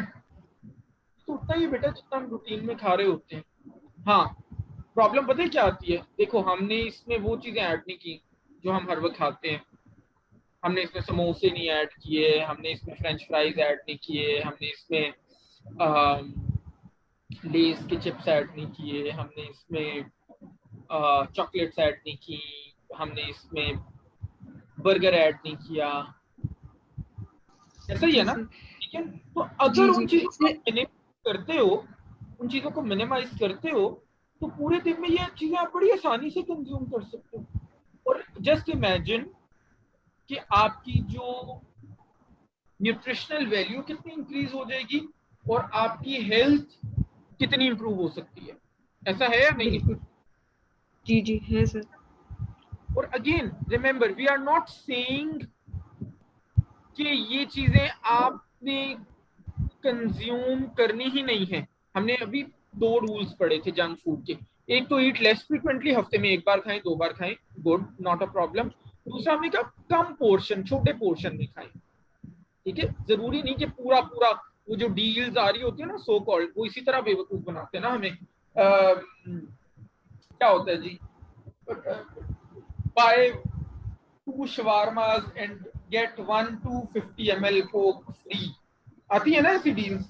या फिर जी भाई अगर मेरा रोल पराठा खाने का दिल, फॉर एग्जांपल मुझे क्रेविंग हो गई है, तो अब जब मैं शॉप पे गया हूँ फास्ट फूड पे, तो वहां पे मुझे डील नजर आ जाएगी कि रोल पराठा अगर 200 का है तो डील में सिर्फ 100 रुपये आप ऐड करो, 300 की डील है, लेकिन रोल पराठा के साथ एक फ्रेंच फ्राइज भी आ रहा है, एक कोक भी आ रही है। तो मैं कहूँगा ओहो यार, सिर्फ 100 रुपये ऐड करने से मुझे फ्रेंच फ्राइज भी मिल जाएंगे, कोक भी मिल, चलो लेट्स हैव अ डील। ऐसे ही होता है या नहीं होता? ये तो मैं गलत बात तो नहीं कर रहा? नहीं ठीक नहीं है, सर होता है। फिर हम बेटे ओवर साइज पोर्शंस पे जा रहे हो। ठीक है, तो अब देखो यही प्रॉब्लम ये है कि लोग ये समझते हैं कि ये करना तो बड़ा आसान है, if this was so easy तो हमारा न्यूट्रिशनल स्टेटस और हमारे न्यूट्रिशन रिलेटेड प्रॉब्लम्स इतने ज्यादा ना होते।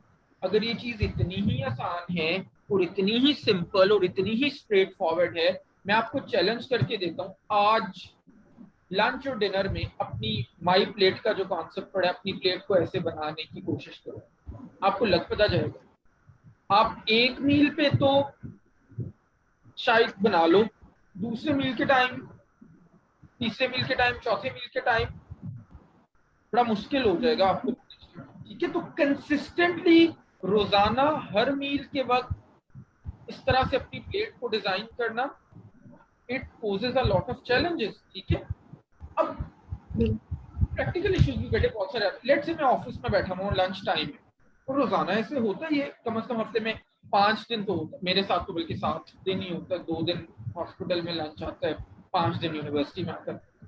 तो क्या मैं वहां पे, चलो ऑल्दो मैं घर से ही लंच क्यों नहीं कैरी कर रहा, बट क्या मैं वहां पे बिल्कुल माई प्लेट की तरह प्रैक्टिकली स्पीकिंग मैं अपना प्लेट डिजाइन कर सकता हूँ?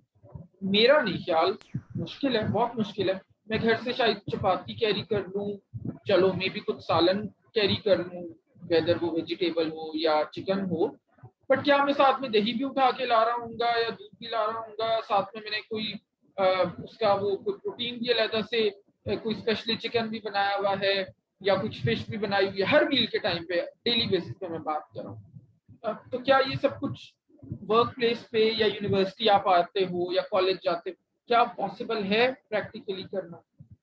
बड़ा मुश्किल है। ठीक है, तो इस वजह से चीज मे भी देखने में बहुत आसान लग रही है, इट इज वेरी डिफिकल्ट। अच्छा, क्वेश्चन आया हुआ है शेक्स अच्छे नहीं होते क्या? Shakes are not bad, I am saying, but what I was trying to say was कि फ्रूट को अगर आप रॉ फॉर्म में खाते हो तो उससे अच्छी कोई चीज नहीं है। शेक्स आप ले सकते हो लेकिन प्रेफर हमेशा रॉ फ्रूट को करो। ठीक है, इसी तरह स्मूदी जैसे हम योगर्ट के साथ बनाते हैं, प्रेफर आप हमेशा रॉ फ्रूट को करो। ठीक है। अच्छा, अब जो थोड़ी देर पहले डिबेट शुरू हुई थी ना पोर्शन वर्सेस सर्विंग से, तो अब बेटे डिफरेंस अब मैं आपको समझा सकता हूँ। नाउ पोर्शन को हमने डिफाइन किया, the amount of food being consumed, that is a portion. मैंने एक स्लाइस ऑफ ब्रेड खाया, this is my portion. Serving है, मैंने आपको लिखाया था the amount of food being served which is based on a standard. For example, अब standard हमें पता चल गया, जब मैं कह रहा हूं 1 ऑन्स तो इसका मतलब है 1 स्लाइस ऑफ ब्रेड 1 सर्विंग है, या 1 स्मॉल चपाती 1 सर्विंग है, या 1 छोटी बोटी ऑफ चिकन इज 1 सर्विंग, या 1 small piece of fish is 1 serving. ठीक है, या 1 cup of milk is 1 serving, या 1 cup of yoghurt is 1 serving, या 1 cup raw vegetable is 1 serving, या half cup cooked vegetable is 1 serving, या half cup of cooked rice is 1 serving. ठीक है, तो कितनी सारी मैंने आपको एग्जांपल्स दे दी है सर्विंग्स। तो सर्विंग वो है जो आपका स्टैंडर्ड डिफाइंड है, सर्विंग को हम चेंज नहीं कर सकते। अगर मैंने हाफ कप राइस खाए हैं तो वो मेरी 1 सर्विंग ही है। अगर मैंने 1 कप राइस खाए हैं तो वो मेरी 2 सर्विंग्स बन जाएंगी, उसको मैं चेंज नहीं कर सकता। On the other hand portion मेरे अपने हाथ में, मेरा जितना दिल करे मैं खा सकता हूँ।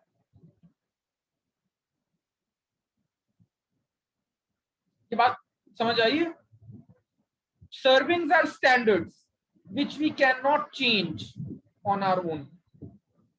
वो स्टैंडर्ड्स हैं, जैसे पीरियोडिक टेबल है ना, एटॉमिक नंबर या एटॉमिक वेट, क्या आप चेंज कर सकते हो?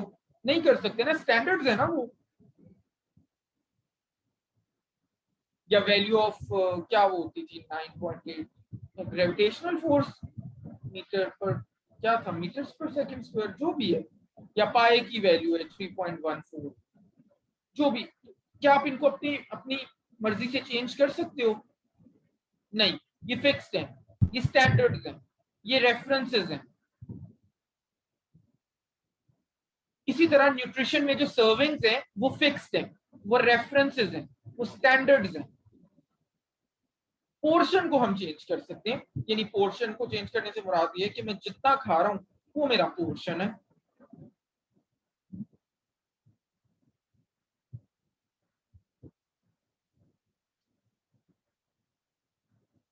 जी, क्वेश्चन हैंड रेज। जो क्लिनिकल सेटिंग्स में डाइटिशियंस कहते हैं कि आपने ये पोर्शन लेना है इस चीज का, तो फिर उसको मेजर करने का क्या तरीका है? क्योंकि अगर आप एक चीज अपने हिसाब से लोगे वो तो अनहेल्दी हो जाएगा ना। बिल्कुल बेटा, बिल्कुल ऐसे ही है। बिल्कुल, उसको मेजर करने का क्या तरीका है? उस पोर्शन को मेजर करने का तरीका ही सर्विंग है। लेट्स से मैं एक अपने पेशेंट को कह रहा हूं कि आप सुबह 1 कप पोरेज खाएं। ठीक है, 1 कप इक्वल्स टू कितने ग्राम्स? अभी क्या बताया थोड़ी देर पहले? 1 cup is how much of sir 250 grams. 50 grams, that's right, बिल्कुल सही। तो जब मेरे डाइटिशियन ने मुझे बताया कि 1 कप पोरिज सुबह नाश्ते में खाना है, तो इसका मतलब है मैंने 250 ग्राम्स पोरिज खाना है। अच्छा, अगर मुझे ग्राम्स भी नहीं पता तो कप्स को हम टेबल स्पून और टी स्पून में भी मेजर कर सकते हैं। मैं बताना नहीं चाह रहा था लेकिन अब आपने पूछ लिया, ठीक है।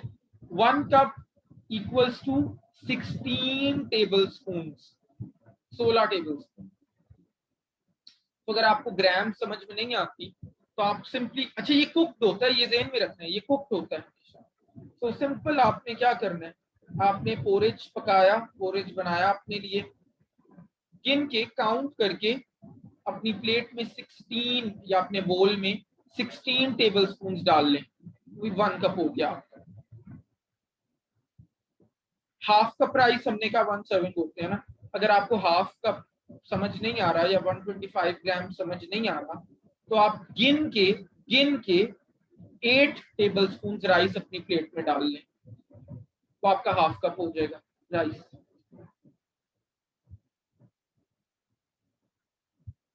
अगर आपके डाइटिशियन ने कहा है कि आप दिन में 3 कप दूध पिए, कैल्शियम डेफिशिएंसी है, तो 3 कप का सादा सा मतलब है 250 ml plus 250 ml plus 250 ml equals to 750 ml, 3 पाव, पौना किलो।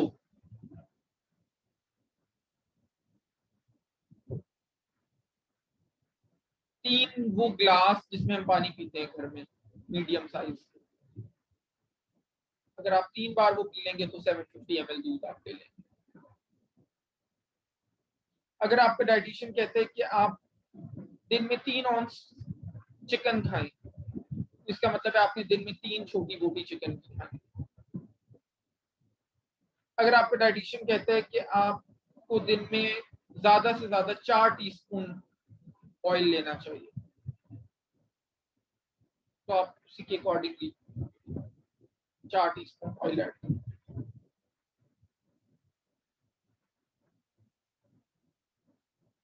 ठीक है, क्लियर हुआ है बेटे? Sort of. सॉर्ट ऑफ, इससे ज्यादा नहीं हुआ? नहीं मतलब मैथ्स में मुझे थोड़ा सा होता है ना, तो अभी थोड़ा सा मुझे टाइम लगेगा इसको डाइजेस्ट करने में। बस बेटे ये ध्यान रखें इंडाइजेशन होके वॉमिट ना हो जाए, बाकी कह रहे हैं। और मैथ्स में आपको होता है तो मेरा ख्याल है प्री मेडिकल लेते ही वो हैं जिनको मैथ्स में कुछ होता है, मेरे समय, ठीक है। तो इसमें डोंट वरी, कोई ऐसी खतरनाक मैथमेटिक्स इन्वॉल्व नहीं है। आज क्योंकि पहली बार आप पढ़ रहे हो तो आपको लग रहा है, आप जब इसको दो चार बार पढ़ोगे तो पता चल जाएगा।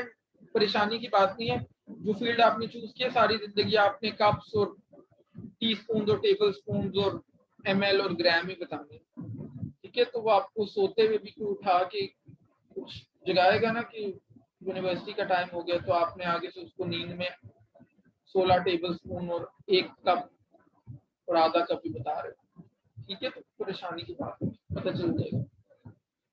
Question है, does meal timing also matter? As some people say breakfast should be before 10 a.m. and dinner should be before 9 p.m. 9 फजूल बात है। मील टाइमिंग इस तरह से इफेक्ट नहीं करते।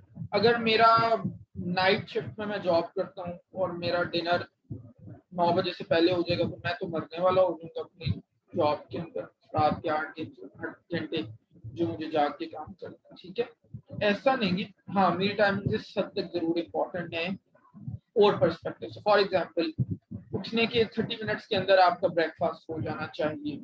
अब आप 10 बजे उठ रहे हो या 11 बजे उठ रहे हो या 9 बजे उठ रहे हो या 8 बजे उठ रहे हो या 7 बजे उठ रहे हो, कि हर बंदे की कन्वेंशनल 9 to 5 वाली रूटीन तो नहीं हो सकती ना। इसी तरह डिनर और सोने में 3 घंटे का गैप होना चाहिए। सो लेट्स से अगर आपने रात के 12 बजे सोना है तो आइडियली आपका 9 बजे तक डिनर हो जाना चाहिए। अगर आप 11 बजे सो जाते हो तो आइडियली आपका डिनर 8 बजे तक हो जाना चाहिए। अगर आप 10 बजे सोते हो, जैसे छोटे बच्चे अक्सर सो जाते हैं स्कूल गोइंग, तो फिर उनका डिनर 7 बजे मैक्सिमम हो जाना चाहिए, ठीक है। इस तरह से डिनर टाइमिंग्स या ब्रेकफास्ट टाइमिंग्स या ये टाइमिंग्स मैटर करते हैं। बाकी varies with the routine of the individual, ठीक है। अच्छा जी, चलें फटाफट आगे आ जाते हैं। Influence of contraceptives on pre conceptional nutrition status. अच्छा, कॉन्ट्रासेप्टिव आपको पता है, हम ऐसी ओसीपीज हम उनको बोलते हैं, ओरल कॉन्ट्रासेप्टिव पिल्स। क्या बोलते हैं? OCPs, oral contraceptive pills. क्या होती हैं ओरल कॉन्ट्रासेप्टिव पिल्स? ऐसी मेडिकेशन होती हैं जिनको हम कंज्यूम करते हैं, जिनको हम लेते हैं so that we do not get pregnant, उनको हम ओसीपीज कहते हैं। ठीक है, तो ओसीपीज बेटे, या सिर्फ ओसीपीज ही नहीं लेते, सिर्फ पिल्स ही नहीं लेते, बल्कि और भी बहुत तरीके होते हैं कॉन्ट्रासेप्शन के। फॉर एग्जांपल उसके अंदर हम इंजेक्शन होता है, उसके अंदर कॉन्ट्रासेप्टिव पैचेस होते हैं। ठीक है, पैच का मतलब ये होता है कि पैच की हम प्लेसमेंट करवा लेते हैं, और वो पैच जो है वो डेली बेसिस पे एक सर्टेन अमाउंट में हॉर्मोन्स को रिलीज करता है, और वो हॉर्मोन्स हमारे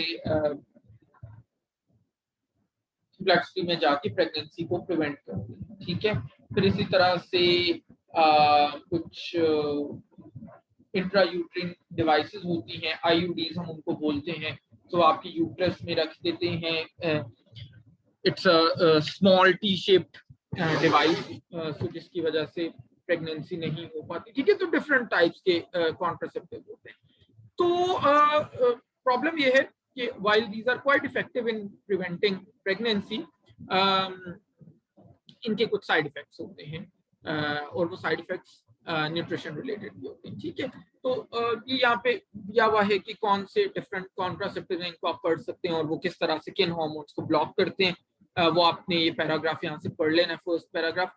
जो न्यूट्रिशनल साइड इफेक्ट्स हैं वो क्या क्या हो सकते हैं, उसके अंदर ये है कि एक तो ये चीज, जो इनिशियली जब कॉन्ट्रासेप्टिव्स आए थे तो उनके साइड इफेक्ट्स ज्यादा होते थे। जो मॉडर्न कॉन्ट्रासेप्टिव्स इस वक्त मार्केट में अवेलेबल हैं, उनके अंदर साइड इफेक्ट्स काफी हद तक हमने कंट्रोल कर लिए हैं, वो इतने ज्यादा नहीं हैं जितने पहले होते थे, लेकिन बहरहाल साइड इफेक्ट्स डेफिनेटली हैं। वो साइड इफेक्ट्स क्या है न्यूट्रिशन रिलेटेड? सबसे पहले तो ये कि जो फीमेल्स कॉन्ट्रासेप्टिव्स लेती हैं, खासतौर पे पिल्स की फॉर्म में, उनके लिपिड लेवल्स ब्लड में रेस कर सकते हैं, और उनका जो ग्लूकोज मेटाबॉलिज्म है वो इफेक्ट हो सकता है। यानी कि कहने का मतलब ये है कि उनका जो लिपिड प्रोफाइल है ब्लड में वो डीरेंज हो सकता है, उनको हार्ट रिलेटेड कंडीशन होने के चांसेस बढ़ सकते हैं, और दूसरे नंबर पे उनका जो ग्लूकोज मेटाबॉलिज्म है, यानी कि ब्लड शुगर लेवल्स हैं, उनका कंट्रोल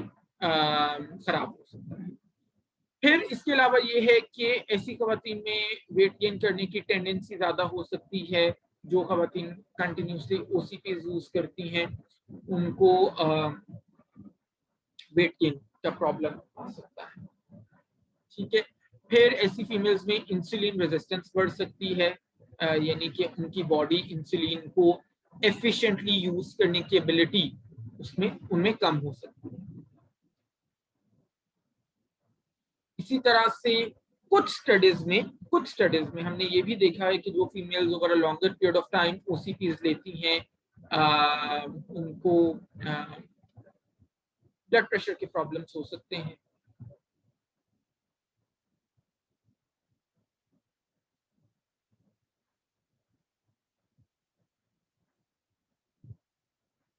ठीक है, इसी तरह मेल्स भी कॉन्ट्रासेप्टिव्स लेते हैं समटाइम्स।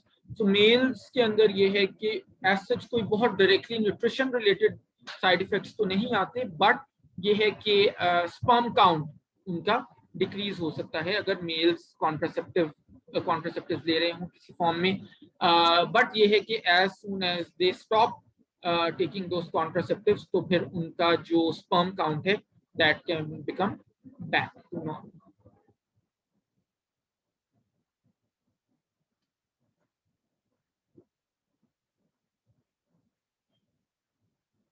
ठीक है, so that ends our current topic. Next topic हमने करना है, उससे पहले हम छोटी सी एक ब्रेक कर लेते हैं 10 मिनट की। पेज नंबर आप लोगों ने आ जाना है 74 के ऊपर। ब्रेक के बाद हम 10 मिनट की एक ब्रेक करते हैं, और फिर पेज नंबर 74 आपको ओपन करना है, and then we will move on to our next topic. ठीक है जी, तो 10 मिनट की ब्रेक और फिर वापस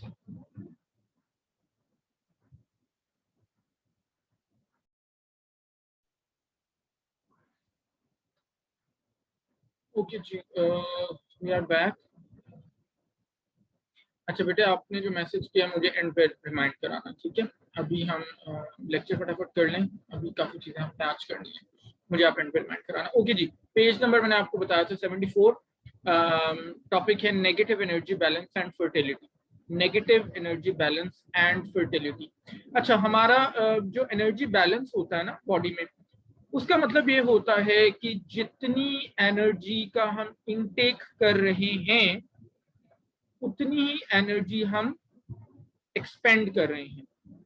expand means not with an A, expand with an E, यानी कि उतनी ही एनर्जी एक्सपेंडिचर हमारा हो रहा है, उतनी ही एनर्जी हम स्पेंड भी कर रहे हैं, इन्वेस्ट भी कर रहे हैं, ठीक है? यूजेज एग्जैक्टली, ठीक है? या इन अदर वर्ड्स, जितनी कैलोरीज हम इनटेक कर रहे हैं उतनी कैलोरीज हम बर्न भी कर रहे हैं। तो if that is happening with our body, तो इसका मतलब है कि हम एक एनर्जी बैलेंस के अंदर है।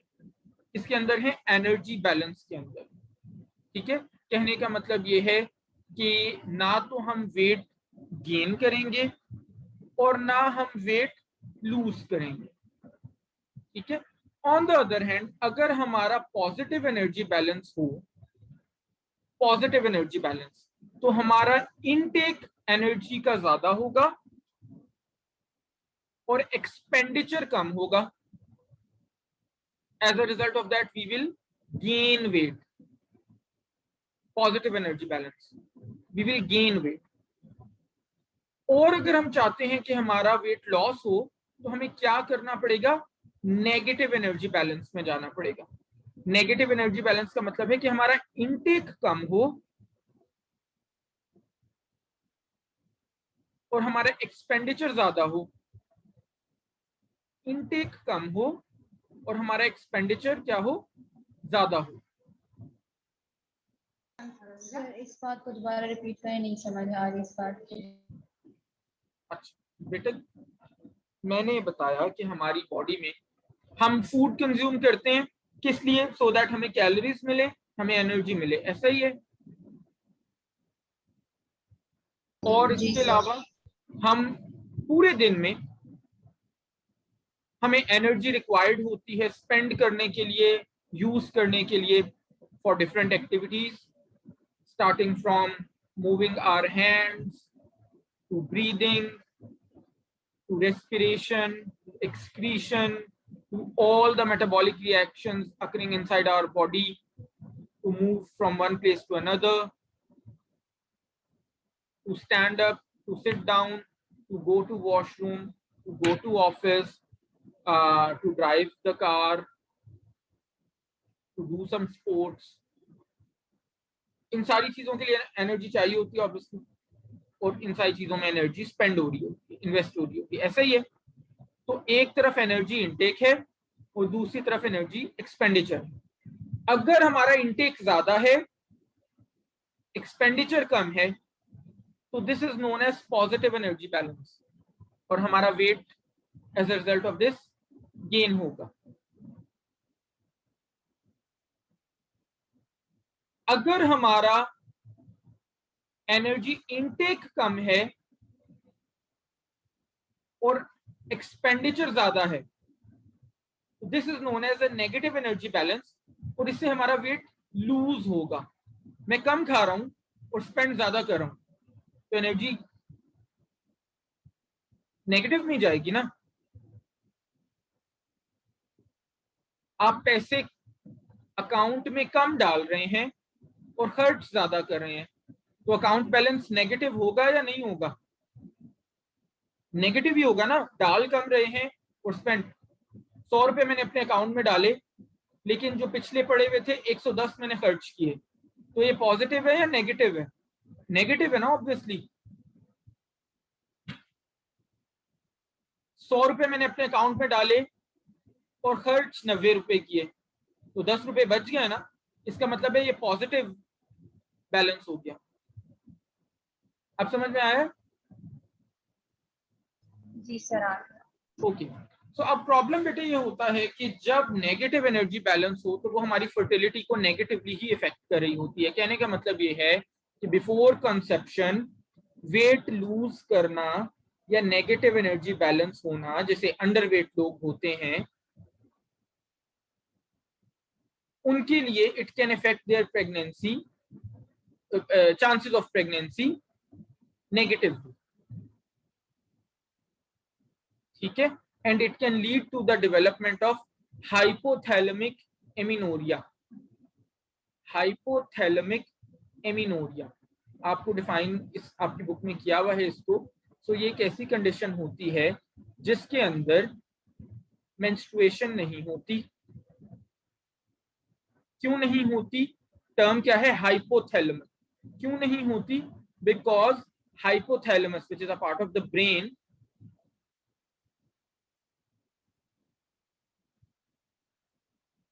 उसके सिग्नल्स में कुछ चेंजेस आती हैं। किन सिग्नल्स में चेंजेस आती हैं? जो हमारी ओव्यूलेशन को मेंटेन करते हैं।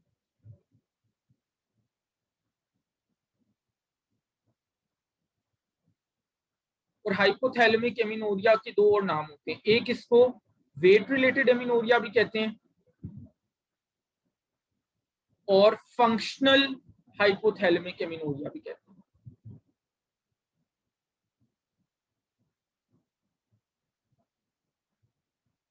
अच्छा, जब किसी फीमेल को हाइपोथैलेमिक एमिनोरिया होता है, it results in loss of menstrual cycles, क्योंकि ओव्यूलेशन नहीं हो रही जाहिर है, तो मेंस्ट्रुएशन कहां से होगी? और खास तौर पे ये उन फीमेल्स में ज्यादा होता है, दो तरह की फीमेल्स में, या तो वो जो बहुत रिस्ट्रिक्टिव ईटिंग करती हैं, यानी कि जो हमने बात की थी ना, वो शादी से पहले क्रैश डाइटिंग और सारा दिन कुछ नहीं खाना क्योंकि वेट लूज करना है, वो वाली कैटेगरी, या फिर वो वाली फीमेल एथलीट्स जिनको एक बहुत लो बॉडी वेट मेंटेन करना होता है। कौन सी फीमेल एथलीट्स हैं जिनको बहुत लो बॉडी वेट मेंटेन करना होता है? आपके ख्याल में कौन सी ऐसी फीमेल एथलीट्स हैं? Athletes means sports persons. कौन सी ऐसी फीमेल एथलीट्स हैं जिनको बहुत लो बॉडी वेट मेंटेन करना होता है?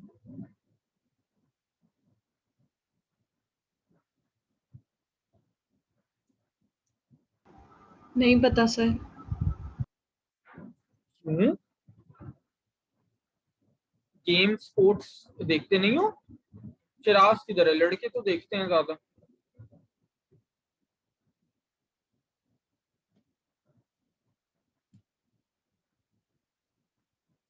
Good, very good. For example, biggest example is gymnastics.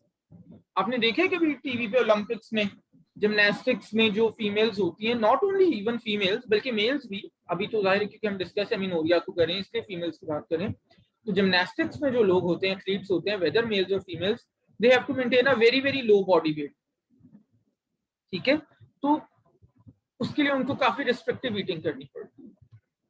तो ऐसी फीमेल्स में भी डेवलपमेंटल एमिनोरिया होने का सॉरी हाइपोथैलेमिक एमिनोरिया होने का चांसेस बहुत ज्यादा हो, डेवलप होने के चांसेस ज्यादा हो।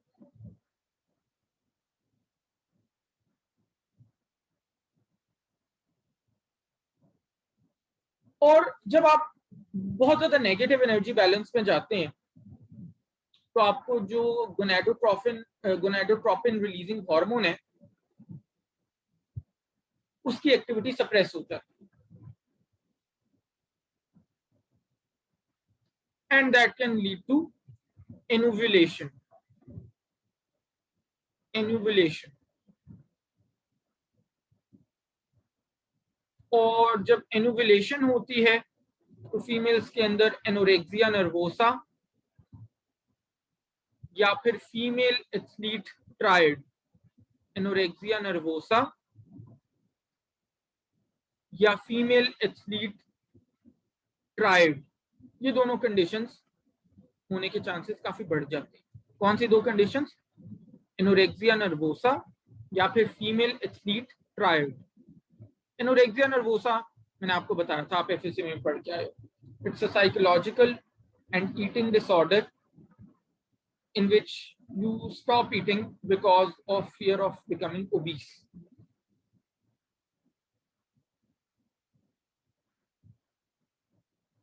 On the other hand, female athlete tried क्या होता है?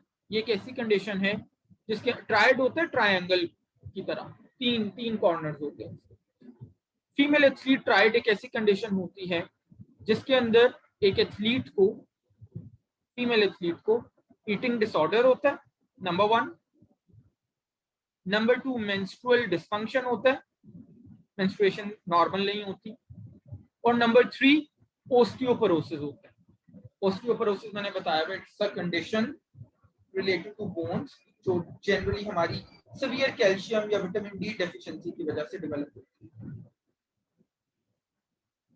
तीन चीजें होती हैं फीमेल एथलीट ट्राइड में: eating disorder, menstrual dysfunction and osteoporosis.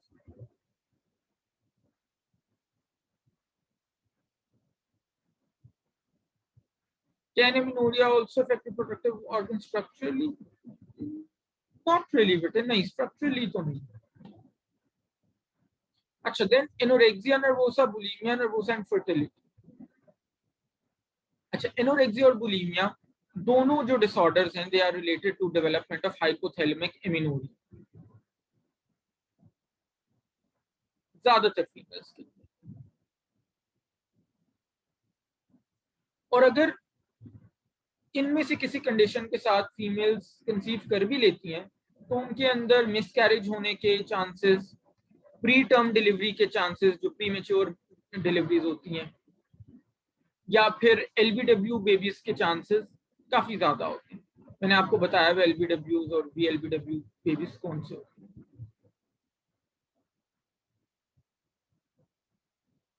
इसके अलावा फिर ऐसी फीमेल्स के अंदर बॉडी फैट लेवल्स बहुत कम होते हैं, और बॉडी फैट लेवल्स बहुत कम होते हैं तो ईस्ट्रोजन की प्रोडक्शन भी काफी कम हो रही होती है। फिर इसके अलावा जो लो ईस्ट्रोजन प्रोडक्शन है, that also leads to loss of bone mineral density. Bone mineral density कम होगी तो ऑस्टियोपोरोसिस और फ्रैक्चर्स होने का रिस्क बहुत ज्यादा बढ़ जाएगा। बिल्कुल हो सकता है। क्वेश्चन है, can some female have both anorexia and bulimia nervosa? बिल्कुल हो सकता है कि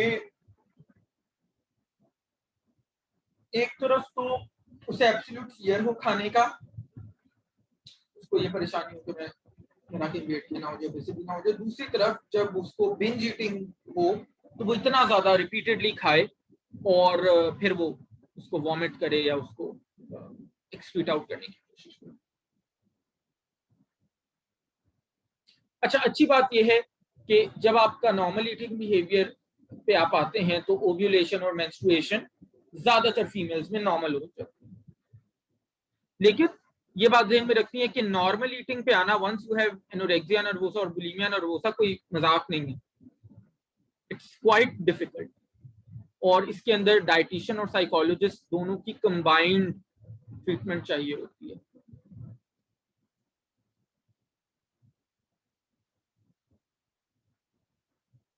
अच्छा, फिर थोड़ी सी हम बात करते हैं वुमेन एक्सरसाइज एंड फर्टिलिटी के ऊपर।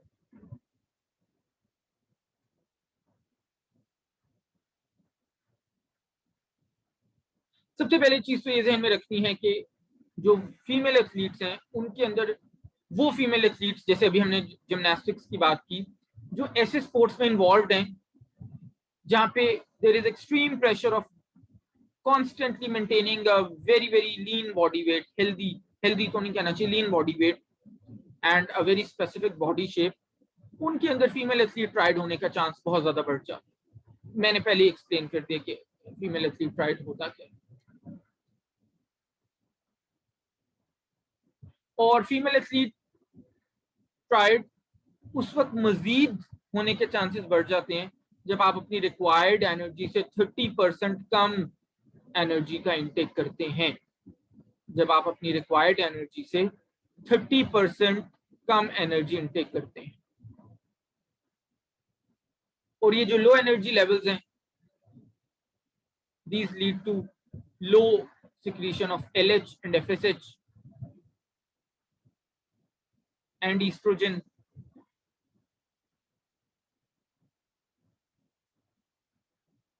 फीमेल एथलीट ट्राइड अगर किसी को हो तो उसके अंदर सबसे पहले तो उसका नेगेटिव एनर्जी बैलेंस खत्म करने पे हमने फोकस करना है। वो अपना इनटेक अच्छा करे, इंप्रूव करे, नेगेटिव एनर्जी बैलेंस से वापस आए और अपने बॉडी वेट को मेंटेन करे। जितनी रिक्वायर्ड कैलोरीज हैं मिनिमम दिन में उतनी लें। फिर इसके अलावा जब वो ये काम करेगी तो उसकी ओव्यूलेशन नॉर्मलाइज होगी और बोन मिनरल डेंसिटी इंप्रूव होगी।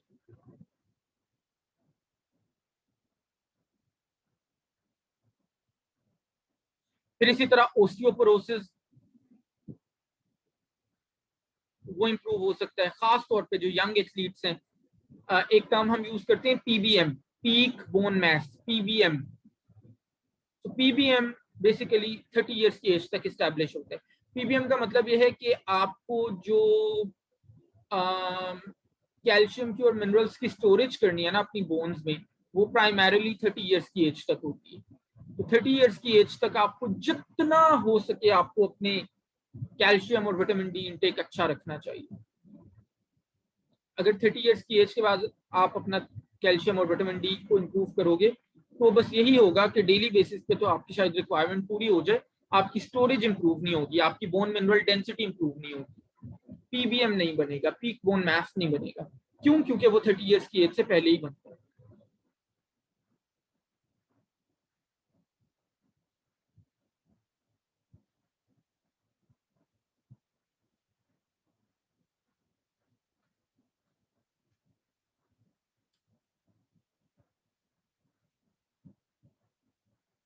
अच्छा, फिर जनाब डायबिटीज प्रायर टू प्रेगनेंसी। अगर पेरी कॉन्सेप्शनल पीरियड में आपके blood sugar levels poorly controlled हों तो ड्यूरिंग प्रेगनेंसी डायबिटीज होने के चांसेस बढ़ जाते हैं। इसी तरह अगर फर्स्ट 2 मंथ्स में प्रेगनेंसी के ब्लड ग्लूकोज लेवल ज्यादा हों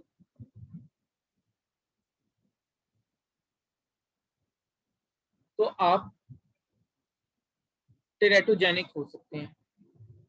टेरेटोजेनिक मींस कि सर्टेन एबनॉर्मेलिटीज फीटस के अंदर आ सकती हैं।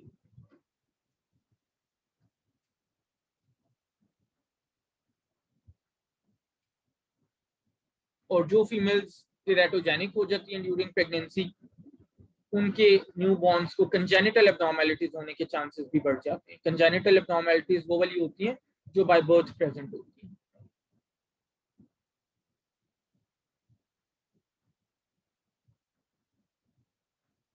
तो इसको मैनेज करने के लिए ऑब्वियसली आपने अपने ब्लड शुगर लेवल्स को मेंटेन करना है।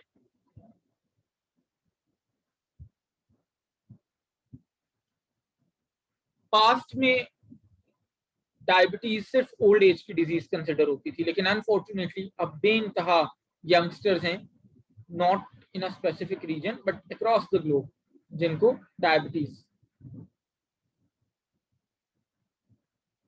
है। कैसे न्यूट्रिशनल मैनेजमेंट कर सकते हैं आप डायबिटीज की before pregnancy?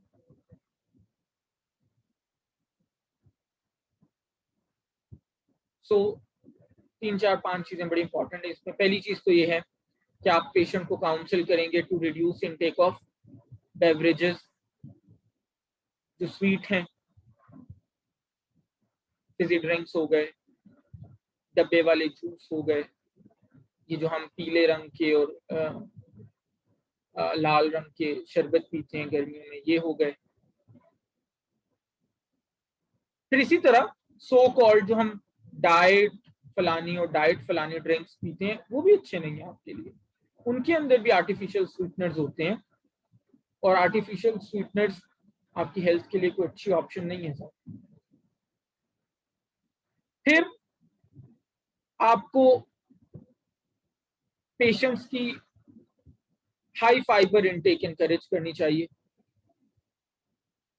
High fibre intake का मतलब है कि जब भी फ्रूट्स खाएं उसको स्किन या पील के साथ खाएं, जब भी वेजिटेबल्स लें, जैसे जब हम रॉ लेते हैं तो उनको स्किन या पील के साथ कंज्यूम करें। सीरियल्स जब भी लें तो कोशिश करें होल ग्रेन्स की फॉर्म में लें। प्रोसेस्ड या रिफाइंड ना हो।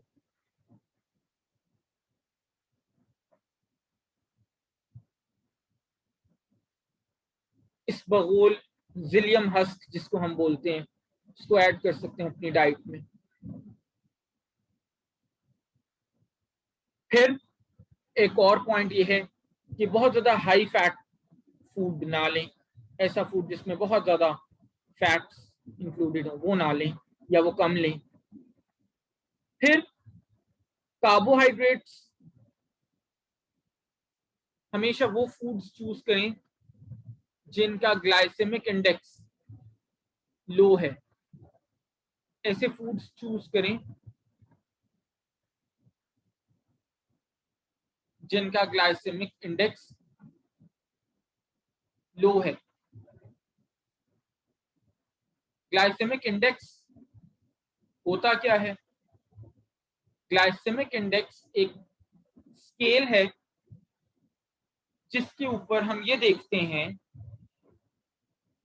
कि जब हम किसी फूड को कंज्यूम करेंगे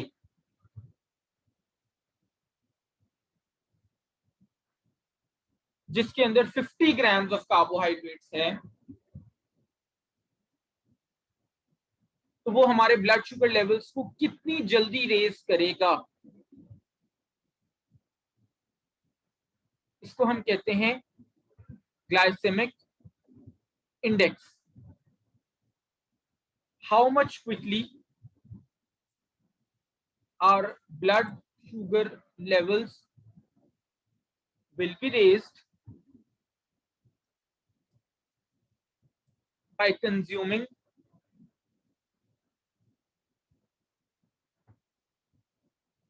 50 grams carbohydrates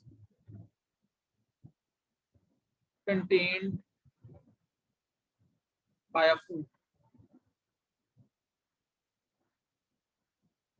तो मुझे ये मत कहना कि रिपीट कर दें, क्योंकि डेफिनेशन मैंने खुद बनाई है, ठीक है। और इसकी बेसिस पे हमने कैटेगरीज बनाई हुई हैं। देयर आर फूड्स जिनको हम लो जीआई फूड्स कहते हैं, यानी कि लो ग्लाइसेमिक इंडेक्स फूड्स, 0 से लेके 55 तक, 0 से लेके 55 तक लो ग्लाइसेमिक इंडेक्स फूड। फिर मीडियम ग्लाइसेमिक इंडेक्स फूड्स आ जाते हैं 56 से लेके 70 तक, और फिर हाई ग्लाइसेमिक इंडेक्स फूड्स आ जाते हैं 71 से लेके 100 तक। तो कोशिश हमें ये करनी चाहिए कि अगर प्री प्रेगनेंसी हमने डायबिटीज को कंट्रोल करना है तो हमारा ज्यादा फोकस, फीमेल का ज्यादा फोकस ऐसे फूड्स पे होना चाहिए which are low glycemic index. Low glycemic index foods कौन कौन से हो सकते हैं? आपकी बुक में एक बड़ा अच्छा कॉम्प्रिहेंसिव सा टेबल बना हुआ है, टेबल नंबर 1.4, और पेज है जी 6, फर्स्ट चैप्टर में पेज 6। तो अगर लो ग्लाइसेमिक इंडेक्स फूड्स की बात करें तो उसके अंदर हनी आ जाता है, ओट्स आ जाते हैं,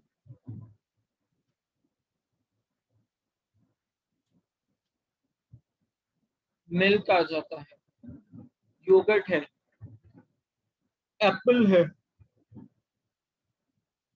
ऑरेंज है।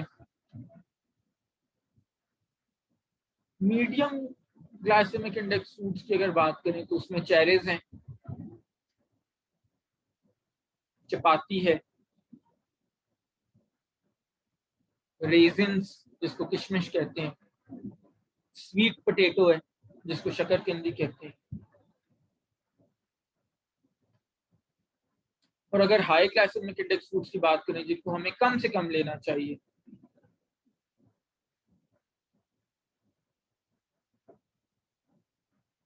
उसके अंदर donuts, french fries, white rice, watermelon, white bread, ये सारी चीजें।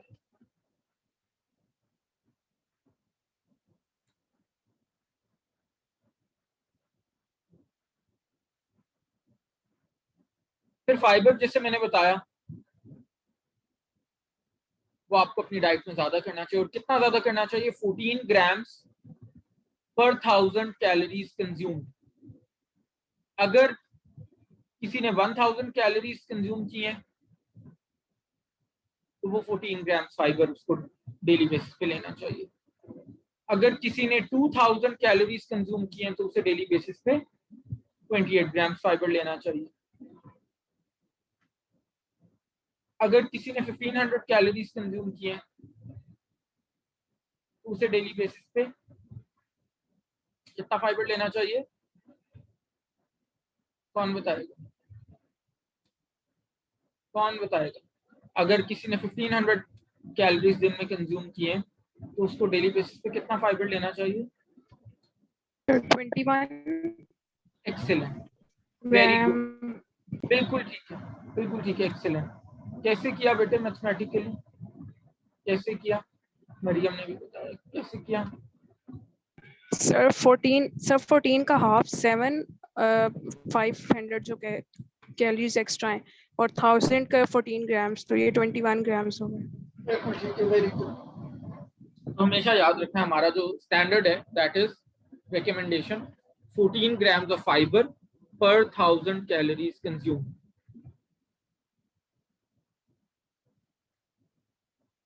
फिर इसके अलावा फिजिकल एक्टिविटीज एक्सट्रीमली इंपॉर्टेंट। तो जो लोग, अगर आप प्री प्रेगनेंसी डायबिटीज प्रिवेंट करना चाहते हैं तो you should be physically active. आपको रोजाना 15 to 20 minute at least brisk walk करनी चाहिए, या लाइट जॉगिंग आप कर सकते हैं। और फिर इन्हीं पॉइंट्स को सामने रखते हुए आप गेस्टेशनल डायबिटीज को भी प्रिवेंट कर सकते हैं। गेस्टेशनल डायबिटीज हम ऐसी डायबिटीज को कहते हैं which occurs during pregnancy, so which means कि अगर एक फीमेल ने कंसीव कर लिया है तो ड्यूरिंग प्रेगनेंसी भी उसको फाइबर इनटेक अच्छा रखना चाहिए, फोकस ज्यादा लो और मीडियम ग्लाइसेमिक इंडेक्स फूड्स पे होना चाहिए, फिजिकल एक्टिविटी भी करनी चाहिए with the consent of gynaecologist. अगर वो वॉक अलाउ करती हैं तो आप वॉक जरूर करें, पहले वो घर में ही वॉक क्यों ना हो। फैटी फूड्स को कम इस्तेमाल करें, फाइबर पे फोकस करें।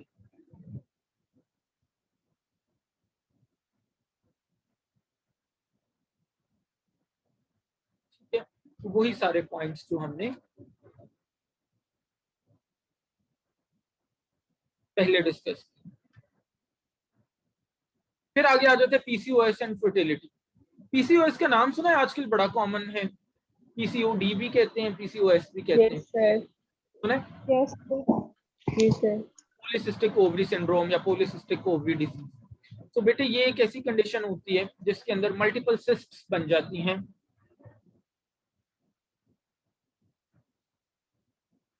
ओवरीज के अंदर, और इस कंडीशन में आपको इंसुलिन रेजिस्टेंस होती है, इंसुलिन एफिशिएंटली बॉडी में काम नहीं कर पाती, जिसकी वजह से आपके ब्लड शुगर लेवल्स रेज कर सकते हैं, आपका मेटाबॉलिज्म स्लो डाउन हो सकता है, ओबेसिटी हो सकती है, मेंस्ट्रुअल डिसफंक्शन हो सकता है, एमिनोरिया हो सकता है, और सबसे जो इसका खतरनाक कॉन्सिक्वेंस है, खतरनाक इन द सेंस हमारी सोसाइटी के हिसाब से, a female could become infertile. अब पीसीओएस के अंदर डाइट का रोल बड़ा इंपॉर्टेंट आ जाता है, और उसके साथ साथ because PCOS is a hormone related condition, तो उसके अंदर एंडोक्रिनोलॉजिस्ट का रोल भी बड़ा इंपॉर्टेंट होता है।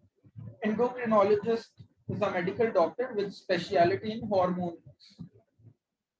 अक्सर फीमेल्स ये गलती करती है कि पीसीओएस का प्रॉब्लम हुआ तो वो गायनेकोलॉजिस्ट के पास चली, which is not a good option. PCOS के लिए आपको एंडोक्रिनोलॉजिस्ट के पास जाना चाहिए, एंड अगर एंडोक्रिनोलॉजिस्ट समझदार होगा तो आपको फिर डाइटिशियन के पास भी जरूर रेफर करेगा।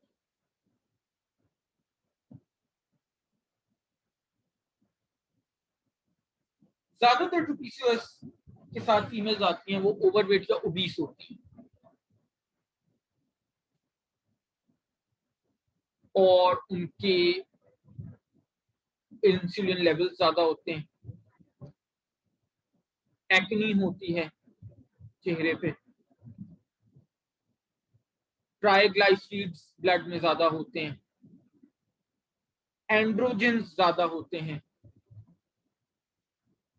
Androgens you can say male hormones.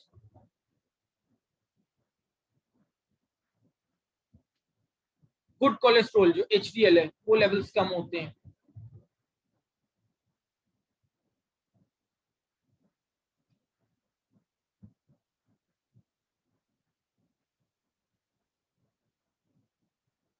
PCOS की कॉज एग्जैक्टली तो अभी हमें नहीं पता, but insulin resistance along with some genetic susceptibility along with physical inactivity, ये इसके मेजर कॉजेज ज्यादा जो हमें इन चीजों के ऊपर काम करना है। पीसीओएस के पेशेंट की न्यूट्रिशनल मैनेजमेंट कैसे करनी है? सबसे पहले तो एंडोक्रिनोलॉजिस्ट उसको इंसुलिन सेंसिटाइजिंग ड्रग स्टार्ट करवा सकते हैं, जैसे कि मेटफॉर्मिन जिसको ग्लूकोफेज भी कहते हैं। शायद आपके घर में भी कोई ना कोई डायबिटिक हो तो वही लेता होगा। मोस्ट कॉमनली प्रेस्क्राइब्ड ड्रग है डायबिटीज के अंदर। पीसीओएस में इसलिए देते हैं क्योंकि डायबिटीज की तरह पीसीओएस में भी इंसुलिन रेजिस्टेंस होती है। इसके अलावा जनाब, आपने अगर वो ओवरवेट या ओबीस है तो उसका वेट लॉस करवाना है एज अ डाइटिशियन, फिर उसकी डाइटरी मॉडिफिकेशंस करवानी है। माई प्लेट का कॉन्सेप्ट उसके सामने रखें। Lean protein, low and medium glycemic index foods, low fat foods, high fibre diet,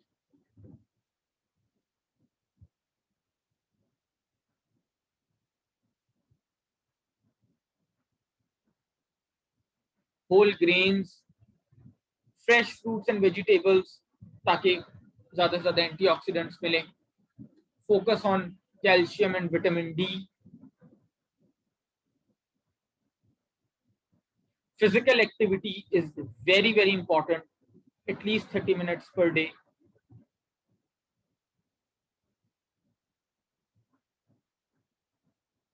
और अगर आप ये सब कुछ करवाते हैं तो और साथ में ऑब्वियसली वो एंडोक्रिनोलॉजिस्ट का ट्रीटमेंट ले रही होगी तो उसका पीसीओएस बड़ी जल्दी रिजॉल्व हो सकता है। Now before you ask me कि टिपिकल क्या आपका क्वेश्चन आना है, मुझे पहले ही पता है।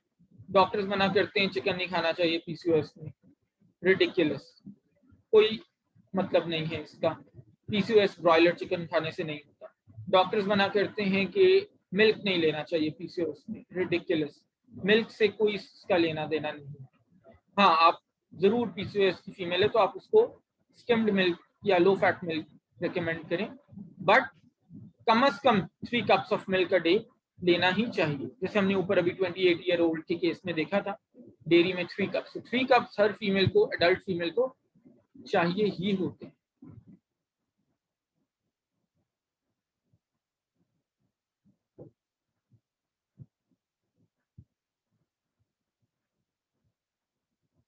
ठीक है,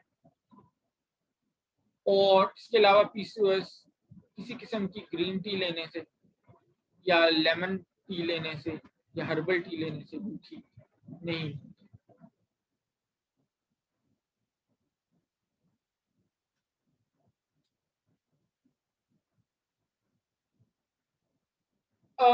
yes, PCOS can happen in underweight females. वो कम होता है but it can happen. ज्यादातर PCOS जो है वो ओवरवेट और ओबेसिटी होती है उसकी वजह से। ठीक है जी, so that ends our today's lecture. कोई क्वेश्चन है तो फटाफट से आप कर सकते हैं। अटेंडेंस मैंने आपकी अभी मार्क कर दी है साथ साथ ही। और आप लोग बेटा जरा तैयारी शुरू कर दो फटाफट एनएलसी की, खास तौर पे क्योंकि मैं पहले बता रहा हूँ एनएलसी में हम काफी पीछे रह गए हैं और इसको हमने कवर करना है। चलो ठीक है, तो साथ साथ पढ़ना शुरू कर। ठीक है जी, इंशाल्लाह ताला नेक्स्ट लेक्चर में मिलते हैं मंडे को. Until then, take care, stay safe, and Allah.